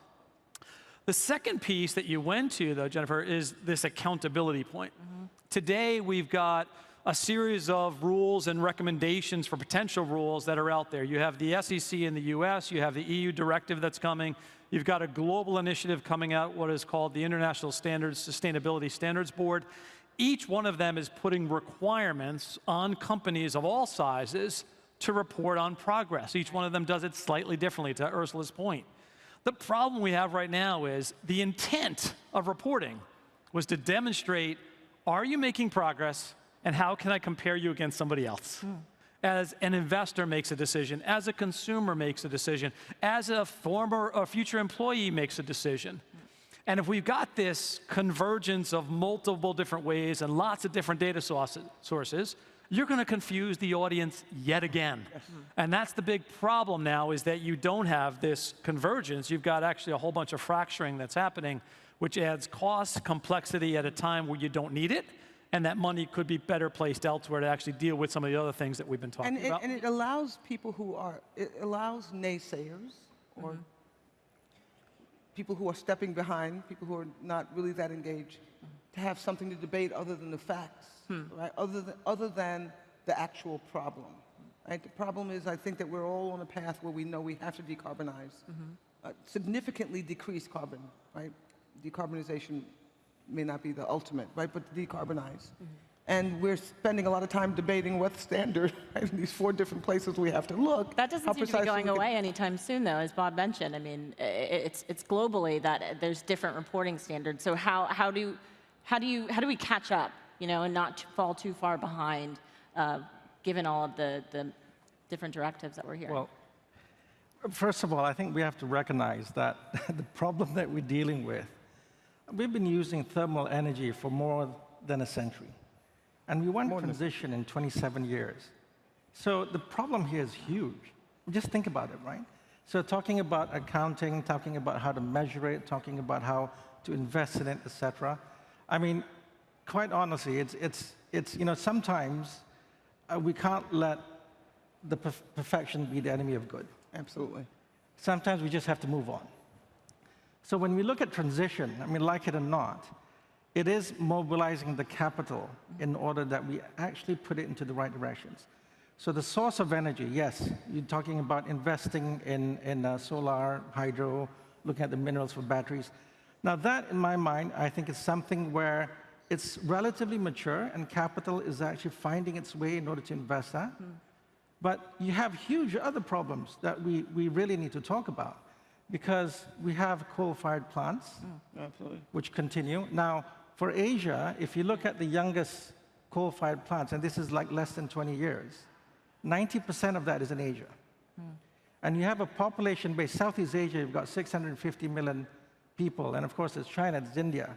The median age in Southeast Asia is 28 years old, which means that the children of today will be alive in 2100. And in 2100, that's 50 years after 2050. If the world is boiling, if we don't do anything about it, our children will experience it. Yep. So it's a huge problem. Let's get the capital flowing, and how do we actually transition? I'm going to talk a bit about that, if you don't mind. So how do we actually retire coal-fired plants? How do we actually encourage people in order to reduce the emission? And it comes back to pricing. How do you price capital so we attract the capital into doing something that doesn't really make money? And it comes back to carbon pricing. So here is an example where you have carbon pricing. You have CCUS, where basically if you have that technology, then you can actually have carbon credits, and people fund that. Well, if you do a CCUS, you're actually reducing emissions. But guess what? If you retire a coal-fired plant early, isn't that reducing emissions? Can't we get carbon credits for that? And then can't we actually invest that into renewable? I think these are things that I know there are gold standards looking at this, but these are really mechanisms that we really need to focus on in order to mobilize capital for what we need. Because I think, let's not perfection be an enemy of good. Let's get a move on. Bob, where else are we seeing opportunities to mobilize capital and invest? So let me come back to Fazl's point for a second. As you think about the transition that he described, the need, the urgency, and the scale, the problem is people are dealing with this in piecemeal. So let's step back and talk about energy transition more broadly. As you look about the demand that's going to be needed, how much energy ultimately society at large is going to require, and then again, the transformation of that in terms of its sources from brown, black to green and other aspects of it. Let's go to some of the Nordic countries, for example. The Nordic countries have actually done a fantastic job of creating wind and solar opportunities. They've done a lousy job of actually transforming the grid to transform that energy and transport that energy into the right places. And oh, by the way, if we're actually priced it through a carbon market mechanism, you would figure out a way to actually move that a heck of a lot faster and have the right infrastructure to bring that to where the need is greatest and ultimately where people could potentially benefit from it. And that's why the whole system needs to be thought about in terms of the pieces of the cogs of the wheel that have to change and be integrated. Now let me come back to capital, reporting, and now incentives and behaviors. What we find is people are looking at this strategically. You talked about the back end. That is just the back end, which is the reporting. What we're missing is the incentives and the changed behaviors. So how do we get behaviors in government to think about the whole system? How do we get changes in corporates to think about that? If you look that at like the Inflation Reduction Act? Beyond that, right? So it's Inflation Reduction Act in the US and other aspects of what the EU is doing. It's even at the corporate level. Let's just take a look at the corporate level. In the EU today, we just did a survey of about 100 companies. Each one of them talk about strategically what they want to change. Each one of them is starting to report. Out of the 100, one of them had implications to incentive compensation to the management team because they didn't met the one-year commitment, around what the transition should be for that particular company. So you've got to look at the entire system of incentives, behaviors, and ultimately the capital allocation that comes from that. Who is it that needs to look at that, though? What's that? Who is it that you think needs to be looking at that? this is where the challenge is. The challenge is it's not one person. Yeah. It would be great if it were one person, right? I could do it if somebody wanted to. Bob and I, the three of us could get in the room. Who do you think it starts with then? Well, it's going to take a coalition of the well-meaning governments, absolutely, NGOs that have to line up and help, corporates for sure. We do need participation by citizens around the world because it impacts different citizens differently. But think about where that kind of stuff happens. The last time it happened was, unfortunately, we had a pandemic, and we literally had to get together. And we came together, not perfectly, but better than ever before. So this kind of coalition, thinking about a problem that seems like it's a long way away, but you just said it, People born in their 20s today are going to be alive 20 years after we hit 2050, 2030 for sure, many years after that. We have to fix this soon. So coming together in a cooperative way with all of the people that need to be represented in the room is going to be required. It's not easy to do, and it's not normal to do. And I mentioned the IRA because there has been a lot of talk about it from President Biden. Ursula, I want to get your take on whether you think, I mean, you mentioned that it does need to be a coalition, but is the framing of the IRA sort of in the right way, in the direction that the globally that we should all be headed in? Yeah, the IRA is not a global framing, it's a US framing. It's really important to understand that with a view to try to incorporate certain global impacts and needs. I think that the start here is laudable and strong, but not enough. We'll need more of this. And we're already in this in the IRA, arguing about the edges instead of literally, digging deep, party debates, all kinds of stuff. It is literally about technology. It's about capital. It's about funding that technology. And it gets down eventually to reporting. And I think the IRA is a good start. It's a bold start. I will say the one thing that the IRA has done, if in fact it meets the intentions that it created, was not only to deal with the innovation and the scaling of that quickly, that should be beneficial from a climate perspective, but also beneficial from an economics perspective more broadly in terms of growth, GDP, and employability. It actually went to changing consumer behavior. Big deal. And that's a really important piece, whereas you look at the EU, for example, and what they did on the financing side through the green bond deal and the green finance structure, it really didn't go after changing consumer behavior. And that's Ursula's point here in terms of looking at the supply side as well as the demand side. And it's interesting on the consumer behavior piece. When I first started thinking about this many, many years ago, and it was when I joined the board of ExxonMobil. I get my auditor sitting next to me, so I have to be really careful there. But I started thinking about the fact that if you did everything right from a technology standpoint and presented consumers with the option, generally they would make the right choice, right? They would say, if you incent them the right way, they follow the lead of great marketers. What was happening back then is we were not presenting them with the right set of choices, right? We made it very difficult. We're starting to see improvement here, for example, in the number of places that you can charge your electric vehicle. You could buy one, but if you had to wait hours and hours and hours and hours to get a charge, it's not an incentive. So now we're starting to get the entire supply chain, the entire value chain incorporated in such a way that we'll be able to get some speed up, I hope. I was reading an article earlier today, I was telling this to Bob, about private jets, the impact on private jets into the UK of last year. Yeah. And it was actually a kind of startling set of statistics. For this to change, right, for that behavior to change, there has to be something to drive that change in behavior, because it's just not going to happen naturally. Unfortunately, there's going to have to be something that drives it. Some legislation, some additional tax, some embarrassment, whatever it is that actually makes it valuable and viable for you to move away from that. You said embarrassment? Yeah, I mean, it's a great motivator, right? Just as long as any other motivators. That's true. I want to touch on the point that I think sometimes gets missed when we're talking about this discussion, and it's the just part of it, the equity and the transition, especially for those communities that are reliant on dirty fuel. I mean, when it comes to policies, what more can we see from the government? Maybe you can speak from Malaysia's perspective, because there's a lot of jobs that are at stake, and potentially that could be made with this transition. That's right. No, I think you're right, because at the end of the day, when we want to move as fast as possible, ultimately it's about us, about the people, society as well. And when we transition, we always have to be careful about the implications it would have on the people, whether it's suddenly you get an increase in cost of living, or you could have jobs being lost because simply we have to retire plants early. So there's all these many aspects that have to take into account. So I think in terms of policy setting, and I think this is from Malaysia, and they are looking at it, you don't do one without considering the other. Yeah, you can't. And it is a transition where you actually try to either retraining program, have all these programs in place, so that the whole society moves together. It's more inclusive in nature.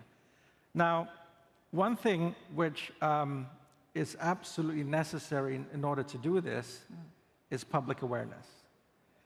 If you go to the rural areas and the villages, and suddenly cost of electricity gets high, and things inflate, what do they understand? What's this thing?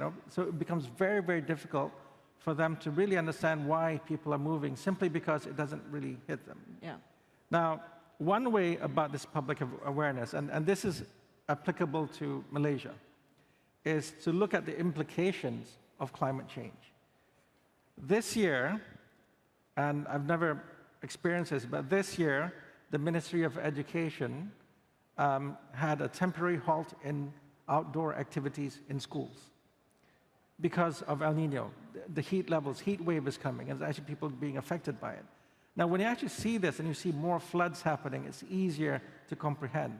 And then when you have that, I mean, unfortunately, we're experiencing disasters in order to realize that we have to do this. But that helps where everyone, the whole of society, can come in and basically make that transition.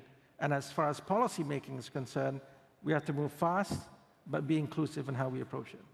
There's one other thing, though, I do want to bring to the table relevant to government policy in dealing with this just transition. And that is the issue of the reality that we may not get there. And the world is already heating up sufficiently that you have people at risk, either because of water, flooding, over excessive heat, droughts, you name it. So the issue of mitigation, which we've talked about, actually comes back to the issue of, are we adapting quick enough as well to the realities of what we're going to deal with, adaptation. And today, when you look at the capital allocation, I'm going to argue there's not enough capital that's going to adaptation. Most of it's going to mitigation. Absolutely. Yeah. Now, one of the things I will say is that you can't replace one with the other. It actually has to continue on the mitigation piece while ramping up on the adaptation piece. And to the point, how do we become more resilient? How do we think about the commercial opportunities so there's an ROI on the capital that could be there? And how do you actually leverage the lessons learned as quickly as you possibly can, country to country, place to place around the world? And what you can't do is, if you think about those spots in the world where it's problematic for flooding or heat or otherwise, is walk away from them. Yeah. Because if you're going to say, I'm going to move my plant, or I'm going to move the schools, then people are out of jobs, out of homes, and out of, candidly, their livelihood. And we leave another aspect of society behind as well. So mitigation and adaptation is another angle to that just transition that we have to be talking about much more so as we look ahead. Absolutely. Ursula, I'll give you the last word here. Yeah. Are you optimistic about this? Ooh, more optimistic than I normally am, which most people who know me know I'm not that optimistic. But I think that we are, in the last 10 years, I've seen an acceleration on this topic that is amazing.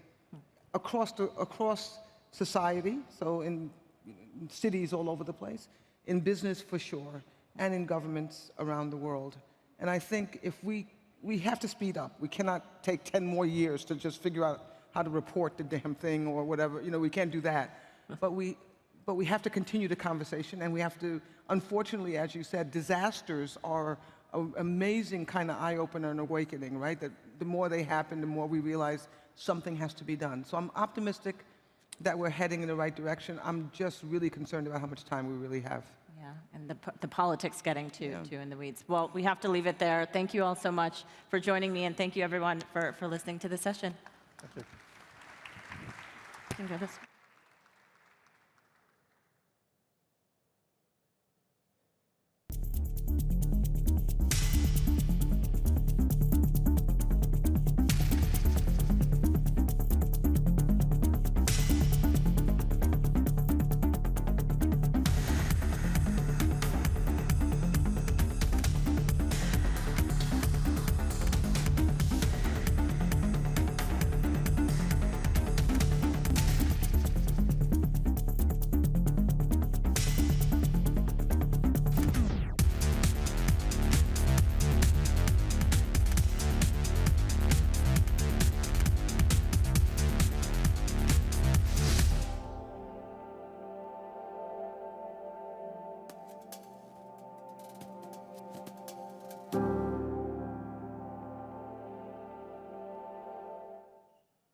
Please welcome to the stage Peter Chernin, co-founder and partner at TCG, for a conversation with Bloomberg's Caroline Hyde.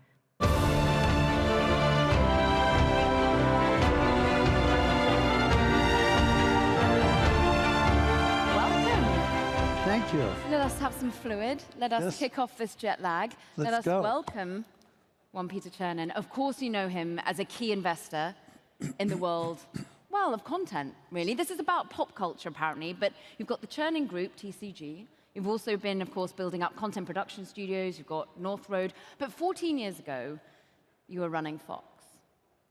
And arguably, biggest cable, global content provider, sports, news, media, you name it.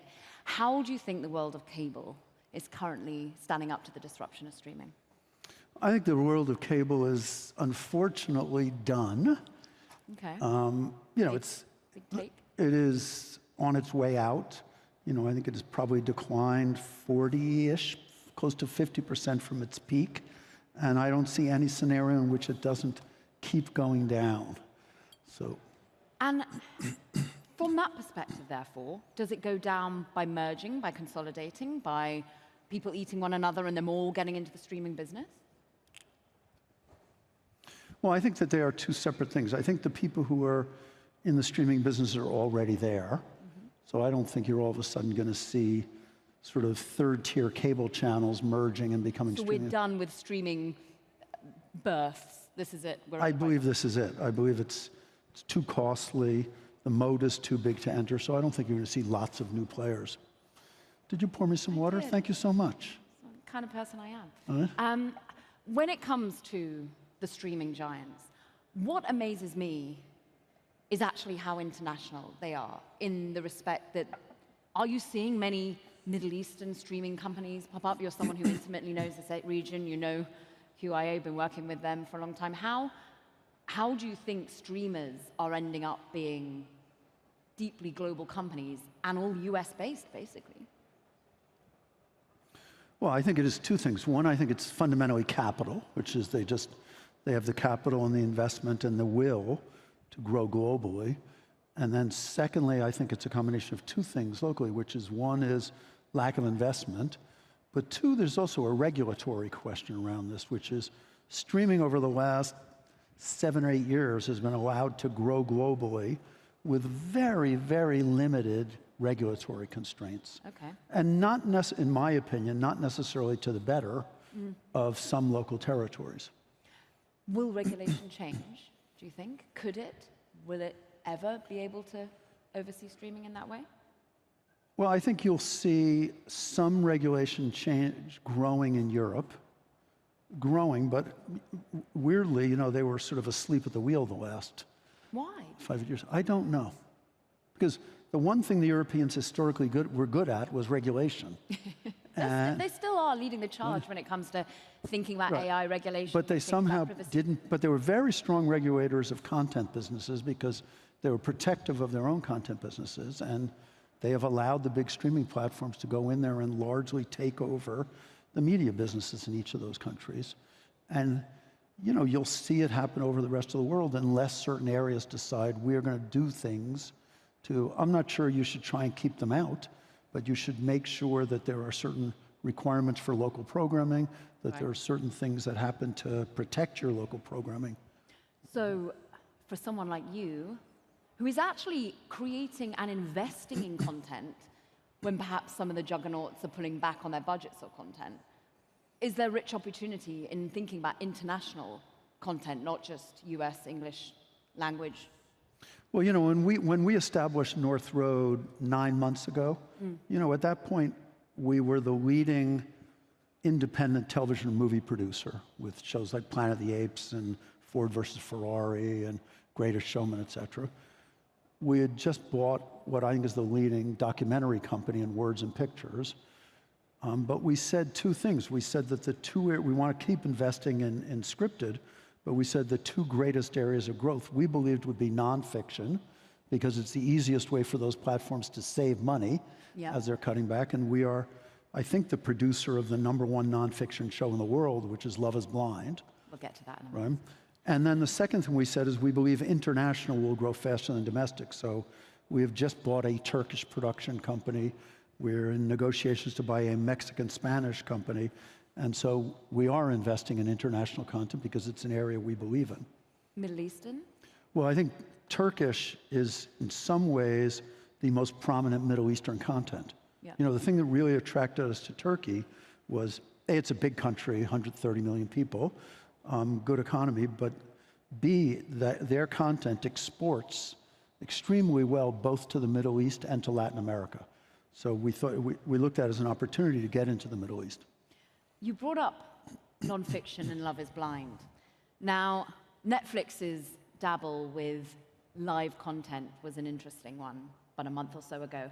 And I want to get some audience participation in this moment. If you can, make sure you've got your apps open and fill in this particular question, because I'm asking whether you think streaming companies should make inroads into live programming. Should we have cultural moments, once again, how we used to a few decades ago, go and have a water cooler moment, as you do still about sports, but what about a non-fiction event? What about a bringing together of your favorite show? What about Netflix not making you just eat up all of your favorite show in a binging watch episode, but you actually stagger it? So I want to see whether you think that they should lean into live events. After, well, to that point, yes. You know, Netflix has essentially done 2 live programs at this point. Chris Rock. They did Chris Rock, and then they did the Love is Blind reunion 3 weeks ago. The Love is Blind reunion basically broke Netflix. Netflix was down for a couple of hours, which both, A, shows you, I think, a desire to get into live, but B, shows you the extraordinary power of Love is Blind. And the lack of, was it a naivety on Netflix's part that well, they wouldn't have that level of interest that would basically break the internet? I wouldn't call anything about Netflix naive. Okay.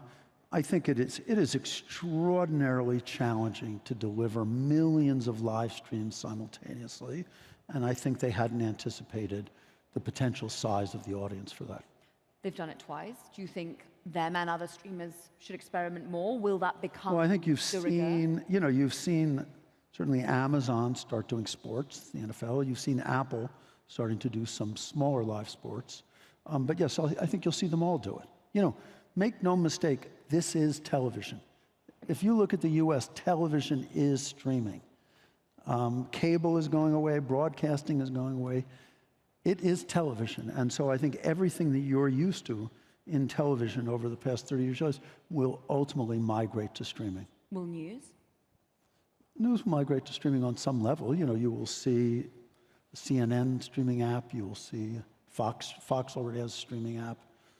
So I think, you know, right now, essentially live programming is what's holding up linear television, news and sports. But over time, you know, the base of cable homes are now, I think, below 50 million. So only half the people in America have the opportunity to watch those things, even if they have the desire. That's down from 90 million homes. Do you think once streaming has won out, it has won out. Will they be able to push prices up ever higher? Do you think that there's a limit to that? Because many would say cable is deeply expensive vis-a-vis. I think you will see streamers continue to push their prices up. You know, Netflix has raised their prices virtually every 2 years. Disney just did a multi-dollar price increase. Yes, I think you'll see them push their prices up. We clearly, people wanting to see more live events, more of their shows from the streaming platforms.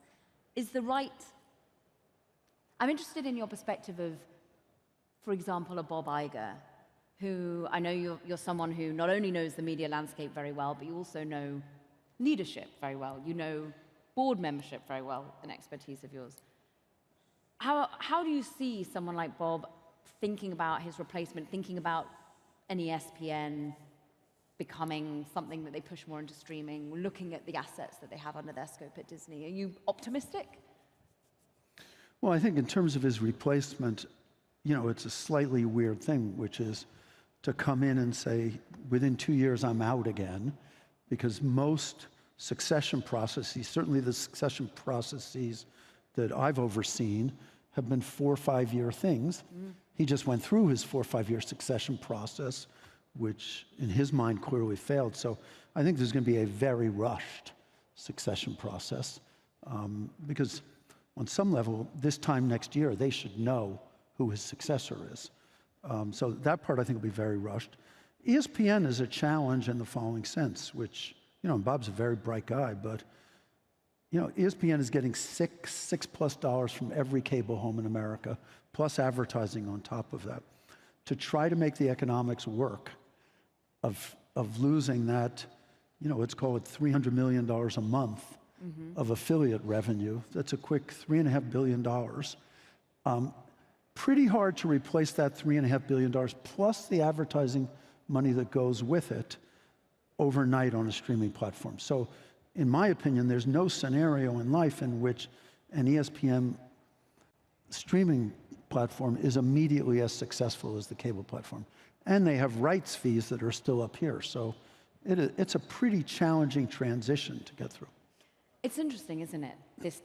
The dichotomy of making money, an advertising model, and ultimately a subscription model. It's one that Twitter is currently trying to decide what works for them.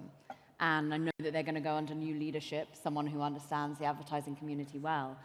But what have you made of subscription-based models on social media and ultimately them starting to take talent from your previous company, Fox, and building new, after, of course, Fox let Tucker Carlson go, who I'm talking about, he's now thinking about making his new career via subscriptions on Twitter. Is that lucrative, do you think, for talent and indeed for a platform? Well, so far there's no, look, I used to be on the board of Twitter, so I know it well. So far there's no evidence that Twitter can capably raise a subscription platform. So it's nice that Tucker and Elon have announced that, but there's no evidence of it yet being successful. I do think that you will see niche subscription services, but they'll be pretty niche. Look, we owned for 6 or 7 years Crunchyroll, which is arguably the best niche subscription service. It's a Japanese anime subscription service, which we bought, is now up to, I think, about 4 or 5 million subscribers. For those subscribers, Japanese anime is life. They will do anything for it. I think there are a few things that are that critical. Could Tucker get to 4 or 5 million paid subscribers? I'm not sure. So I think the trade-off is you can certainly make a living if you're charging $10, $15 million among passionate users, but you certainly don't have anything near the reach that you used to have. And then you're making a trade-off, which is you're getting paid, you have less influence. As your influence wanes, do you still are still likely to get paid at that level? So I think it's an interesting trade-off for so-called celebrities. Has there ultimately been a trade-off since you left Fox and Fox News between people serving different niches, even if they're rather enormous, left versus right, different parts of society? What do you think ultimately has been the impact of that? I'm not sure I understand the question. Do you think ultimately we started to see, in the last 14 years, more polarization? Yes. When it comes to viewing and people serving those viewers? Yes, I think you have seen more polarization. I guess what I would say is when I left Fox,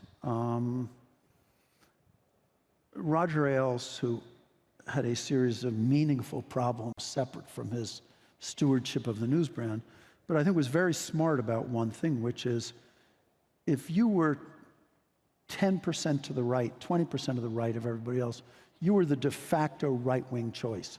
You didn't have to be 80% to the right of everybody else. You don't win more viewers by doing that.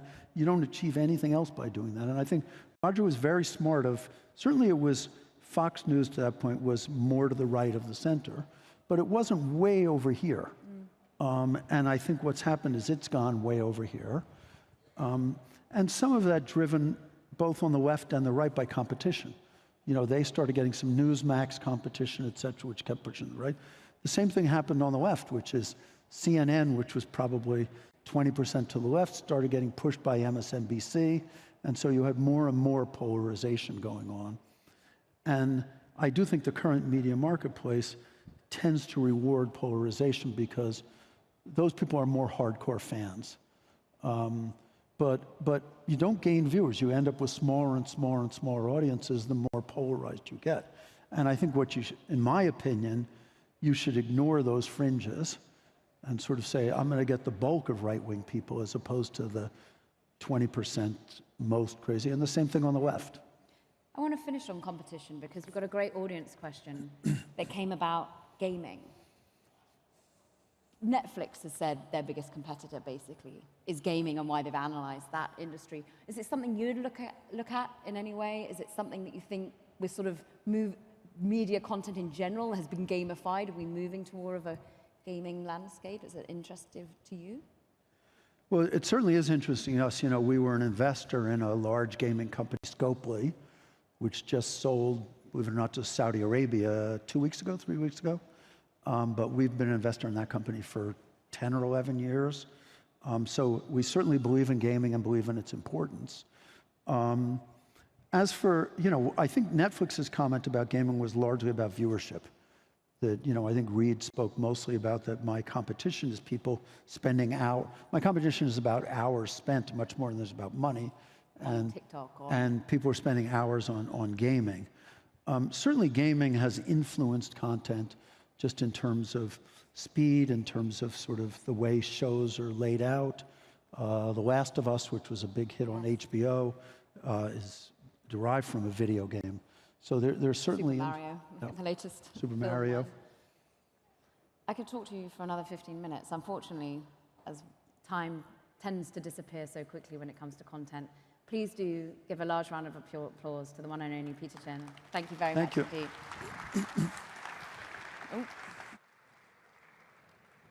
Please welcome to the stage His Excellency Akbar Al-Bakr, Group CEO of Qatar Airways, and David L. Calhoun, President and CEO of the Boeing Company, for a conversation with Bloomberg's Francine Lacroix.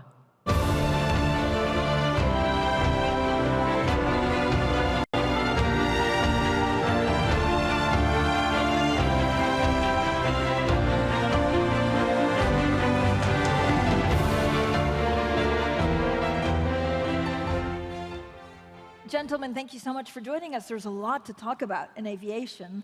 Let me talk first about supply. It seems that it's a shortage, actually, of new fuel-efficient jets rather than demand that is aviation's #1 issue. I mean, that's pretty incredible. Did you see this coming? Without a doubt, and Akbar and myself have been around the industry for a very long time. We had our COVID moment when we wondered whether there would ever be a demand for airplanes. Fortunately, the healthcare profession got us out of that situation faster than most of us expected. And then the re-ramp and the desire to travel has never been greater.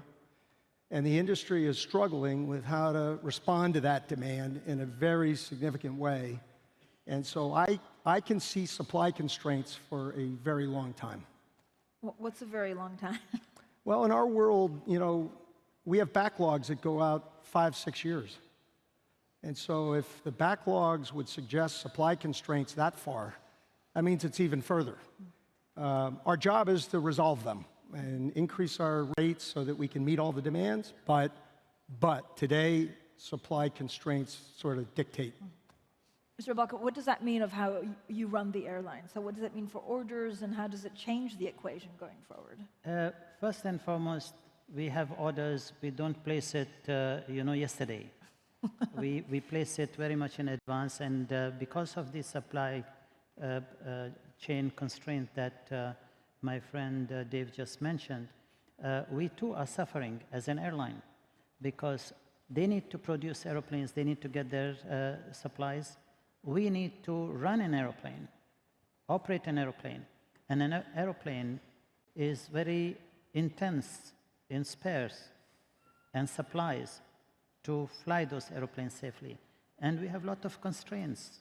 We have, at times, airplanes grounded because there is lack of engine parts. Sometimes there is a lack of avionics because our orders that have been placed maybe a year ago has not been delivered as yet.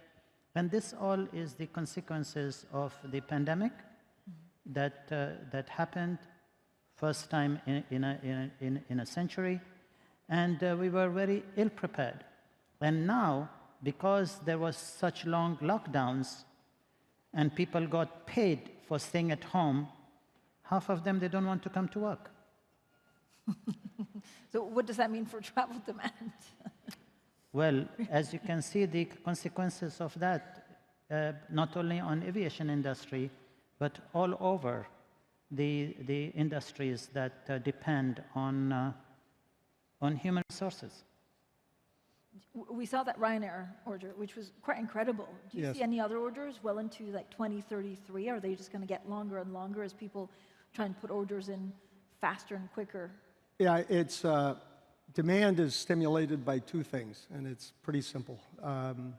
First is, do people want to travel? We're all experiencing a reboom in travel, particularly with respect to tourism. Business travel's not yet back, but it is steadily progressing, and I have very little doubt that it will. So that's number one. Number two, and the thing that strikes an even bigger demand on the airplane providers, is fear that you're not going to get an airplane. So Qatar Airways has been good and has been ahead of most of the ordering patterns for years and years and years and years. This isn't a new phenomena, but not everybody is. And if you get a little bit behind, you have to place an order for an airplane 6 years later. It strikes fear, which means anybody else who wants to wait that long, I mean, all of a sudden they start lining up. And I think we have a little bit of that going on. So do these market dynamics, were they behind the decision also to not start this all-clean new airplane that would counter the A321neo? No, all clean as in sustainable? As in, no, as in like new from scratch. Oh, no. I've been in aviation for several decades. Every new airplane family, the requirement to make the billions and billions of dollars of investments is that it be at least 20%, if not 30% better than the last airplane. We will do that, but we have to prove out the technology suite that will deliver that before we design the airplane. And I think in our industry, because of some of the constraints, both in propulsion and the design of the wing, it's going to be at least until the mid-2030s before we, and in this case, I'm just going to assume my competitor, will call out that airplane. I would like to give him some advice, but I will keep myself constrained. So I don't become very controversial. Yes, I get lots of that advice. What's the best piece of advice you've ever received? Oh, you know, the best piece of advice in this industry, in my view, is to keep the medium and the long term in mind, because that's how this industry was formed. Develop, mature technologies, one step at a time, and then introduce really important, groundbreaking airplanes. I know you give advice. What was the best piece of advice you've given, actually? Well, you know that, like Dave mentioned, it takes a long time to develop a new type of airplane. They have just developed the 787s, they developed the 777X, Airbus developed the Neo, they developed the 350, the 330 Neos. But you know, these are all on an old technology platform. Yeah. And my advice as a CEO would be to both of them that now they need to start looking now, not wait for one to start before the other starts, to start looking at a new platform that will be sustainable and will be acceptable to the general public who are making unnecessary noise about emissions from the types of airplanes we operate today, though the general public don't realize that aviation is only responsible for 2.6% of the global emission, CO2 emissions. But we are right at the top of the criticism chain. So it is very important that both aircraft manufacturers, actually the third one too, which is Embraer, the Brazilian company, should now think about introducing something new into the industry. Because that would make your life easier if if you're cutting emissions and there'd be more people flying, or? Well, I don't have to worry about the life being easier for me because it will be after my time. Like he said, it will take 10 years. So I don't plan to be in this job. Is it more expensive to be more sustainable? Does it drive up prices? Will it drive aviation prices overall? I think it will in the interim years. First of all, we can prioritize what would achieve net zero in 2050 for large commercial airplanes. Really, the only significant contributor by way of change in technology is sustainable aviation fuel. That's the only thing that moves the needle between now and then. There will be advanced technologies, hydrogen included, that have a reasonable chance of delivering sustainable aviation in the second half of this century. And there will be a lot of development that will work toward that end. But in the meantime, and I think Akbar accurately said this, every new airplane that we or our competitors sell today, if it displaces an older airplane in their fleet, is usually 20 to 30% better on emissions. We have to continue that trend with every next airplane. But we've been on a good run. I think we'll stay on a good run. But the only thing that achieves net zero is sustainable aviation fuel. And this is why we keep on buying new airplanes, keeping the average age of our airplane the youngest in the industry, is to keep growing, but at the same time not increasing the emission that we are producing from our airplanes. But again, I don't think that we will be able to achieve net zero emission by 2050. Everybody's talking about it, but let us be realistic. There is not enough production of sustainable aviation fuel. The hydrogen project is in its infancy. People also, they don't know what the hydrogen fuel will generate when it is flying at high altitude, what the water vapor coming out from the engines will do at high altitude when they freeze. And in addition to this, as Dave just mentioned, that the hydrogen technology will mature in the second half of this century, means after 2050, which means we will not achieve what everybody is being promised that it will happen. I am very skeptical about this. And in terms of demand, Mr. Al-Bakr, how do you think that will change in terms of travel for leisure, business, but also cargo? People will travel. People will still depend on aviation because it plays such a large part of our lives that we cannot do without it for business, for leisure, for trade, for economic development. There is no other alternative than aeroplanes. I know that in one of the climate conferences, this Finnish young girl wanted to prove to the world that they don't need aeroplanes, that they can use a boat, and she arrived in this conference in a boat. But where did she start the journey of the boat? And how did she get there?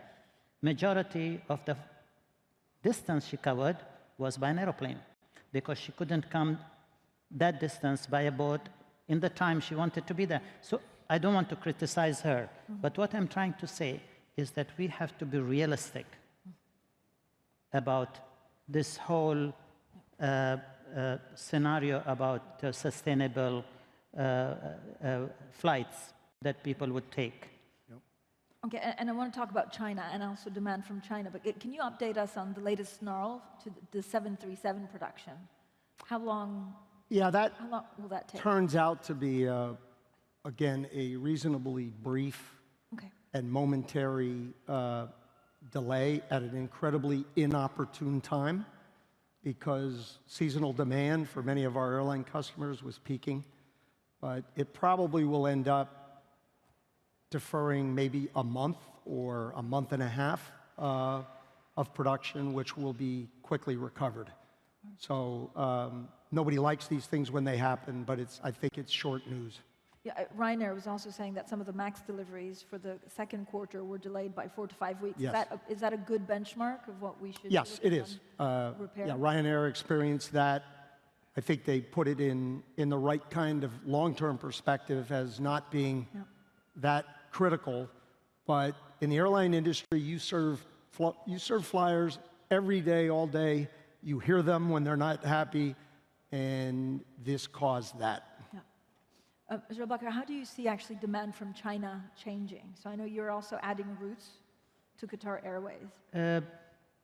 China is a very important market, not only for Qatar Airways, but for the entire aviation industry, both for him as an aircraft manufacturer and for me as an airline.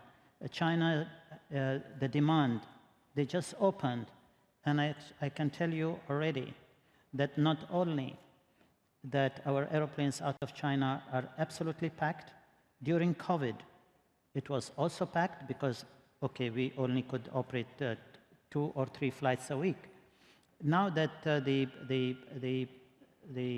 lockdown has ended in China, there is a huge appetite for the Chinese to travel out of China, and not only that they are paying me the fares that I'm asking due to the lack of capacity available to them, but also the amount of money they spend in our duty-free at the airport is more than any other nationality. So you can see how much potential the Chinese market has for the international aviation industry and at the same time for the retail trade all around the world where they travel. When you look at the priorities, so I don't know whether it's, I imagine it's supply chain first, but then energy transition second. How do you look at the next 3-4 priorities for Boeing in the coming 10 years? Priority 1 for the 2 airplane manufacturers is stability. We have to resolve the supply chain issues and the surprise associated with it. And we have to resolve it sort of once and for all. That is not a short-term job. It sounds like it might be, but I think it's going to take all of this year and probably all of next year before we can get to that moment where then we can begin to really ramp up our rates, meaning the number of airplanes we produce every month, to meet the demands of this growing customer set. So that's job 1. Sustainability it has been a priority. It has to remain a priority. It is not something different than the airplanes that we serve up today. As I said, fleet renewal is a critical part of sustainability. Those who can maintain young fleets and continue to update, they stay ahead of everybody. And they set the standard for emissions per passenger, per seat. Just a case in point, the 777.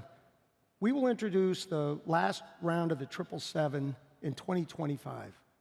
Akbar, Qatar Airways has been a wonderful sponsor and customer for it, along with many other in the world. This airplane does with 2 engines what 2 former airplanes did with 4 each, 747 and the A380. And so that 777 is a major step forward in that market on both efficiency and emissions. It was a development began in the late 90s. And the final and most important version will be delivered in 2025. So it just shows, I think, the cycles, the commitment to see things through, the technologies that have to be incorporated, but that's what it takes. We have a question from the audience, which is, David, how can we ensure that we prevent cases like MH370 disappearance, and how did that impact demand for the 777? Well, I don't think there's any connection other than the industry's commitment for all things safety to learn and understand about everything that goes wrong, and we just experienced that in full transparency, and everybody knows. What do? The industry rallies around that to learn everything they can conceivably learn, and to take a step forward on safety in every case. And our industry's track record, Boeing's track record, I'm proud to say, always gets better. With respect to the 777, the demand is outstanding. I expect it to get more outstanding, as again, it's really the only airplane that flies in that category. What's your Let me comment, because I read the question, and we are a big 777 operator. You cannot ask the industry or the airline what they will do so that this 777 MH case is not repeated again. Nobody knows what happened. There is no proof that there was anything wrong with the aeroplane. So any type of aeroplane, it be a Boeing or an Airbus, you cannot really know until you find out the data recorders to what happened. So it is really impossible. 777 is a very safe airplane. We fly with absolute zero incidents, leave alone talking about accident. So it is a very difficult question for the public to know, because there is no evidence that there was a malfunction of the airplane. Yep. Gentlemen, thank you so much for your time today. Yeah, Thank you very much. Appreciate it. Appreciate it. Thank you. Thanks. Thank you so much. Congratulations, you made it to the end of the day. But we have plenty more ahead. We have come to the end of today's session. It's been such an informative day of wide-ranging discussions, debates. We would like to thank our official partners, Ministry of Commerce and Industry and Media City Qatar, our presenting sponsors, Qatar Investment Authority, QNB and QRDI Council, and of course, participating sponsor QInvest. We do invite you to join us for our breakout briefings that will take place shortly in the Fairmont Hotel. Event staff are available to guide you. The future of foreign direct investment in challenging economic times, that's happening in breakout room 1. Disrupting healthcare, the radical changes shaping the biomedical industry will be taking place in breakout room 2. And don't forget, tomorrow's sessions begin 8:30 a.m. Additional 2 breakout briefings in the hotel as well. Uncharted territory, rerouting trade strategies and systems. That's taking place in breakout room 1. Game changer, transforming sports for a digital world, breakout room 2. Right. We look forward to seeing you back here tonight. 6:45 p.m. for the gala dinner. We ask that you now please do exit the ballroom, move to the networking area. Thanks again. See you soon.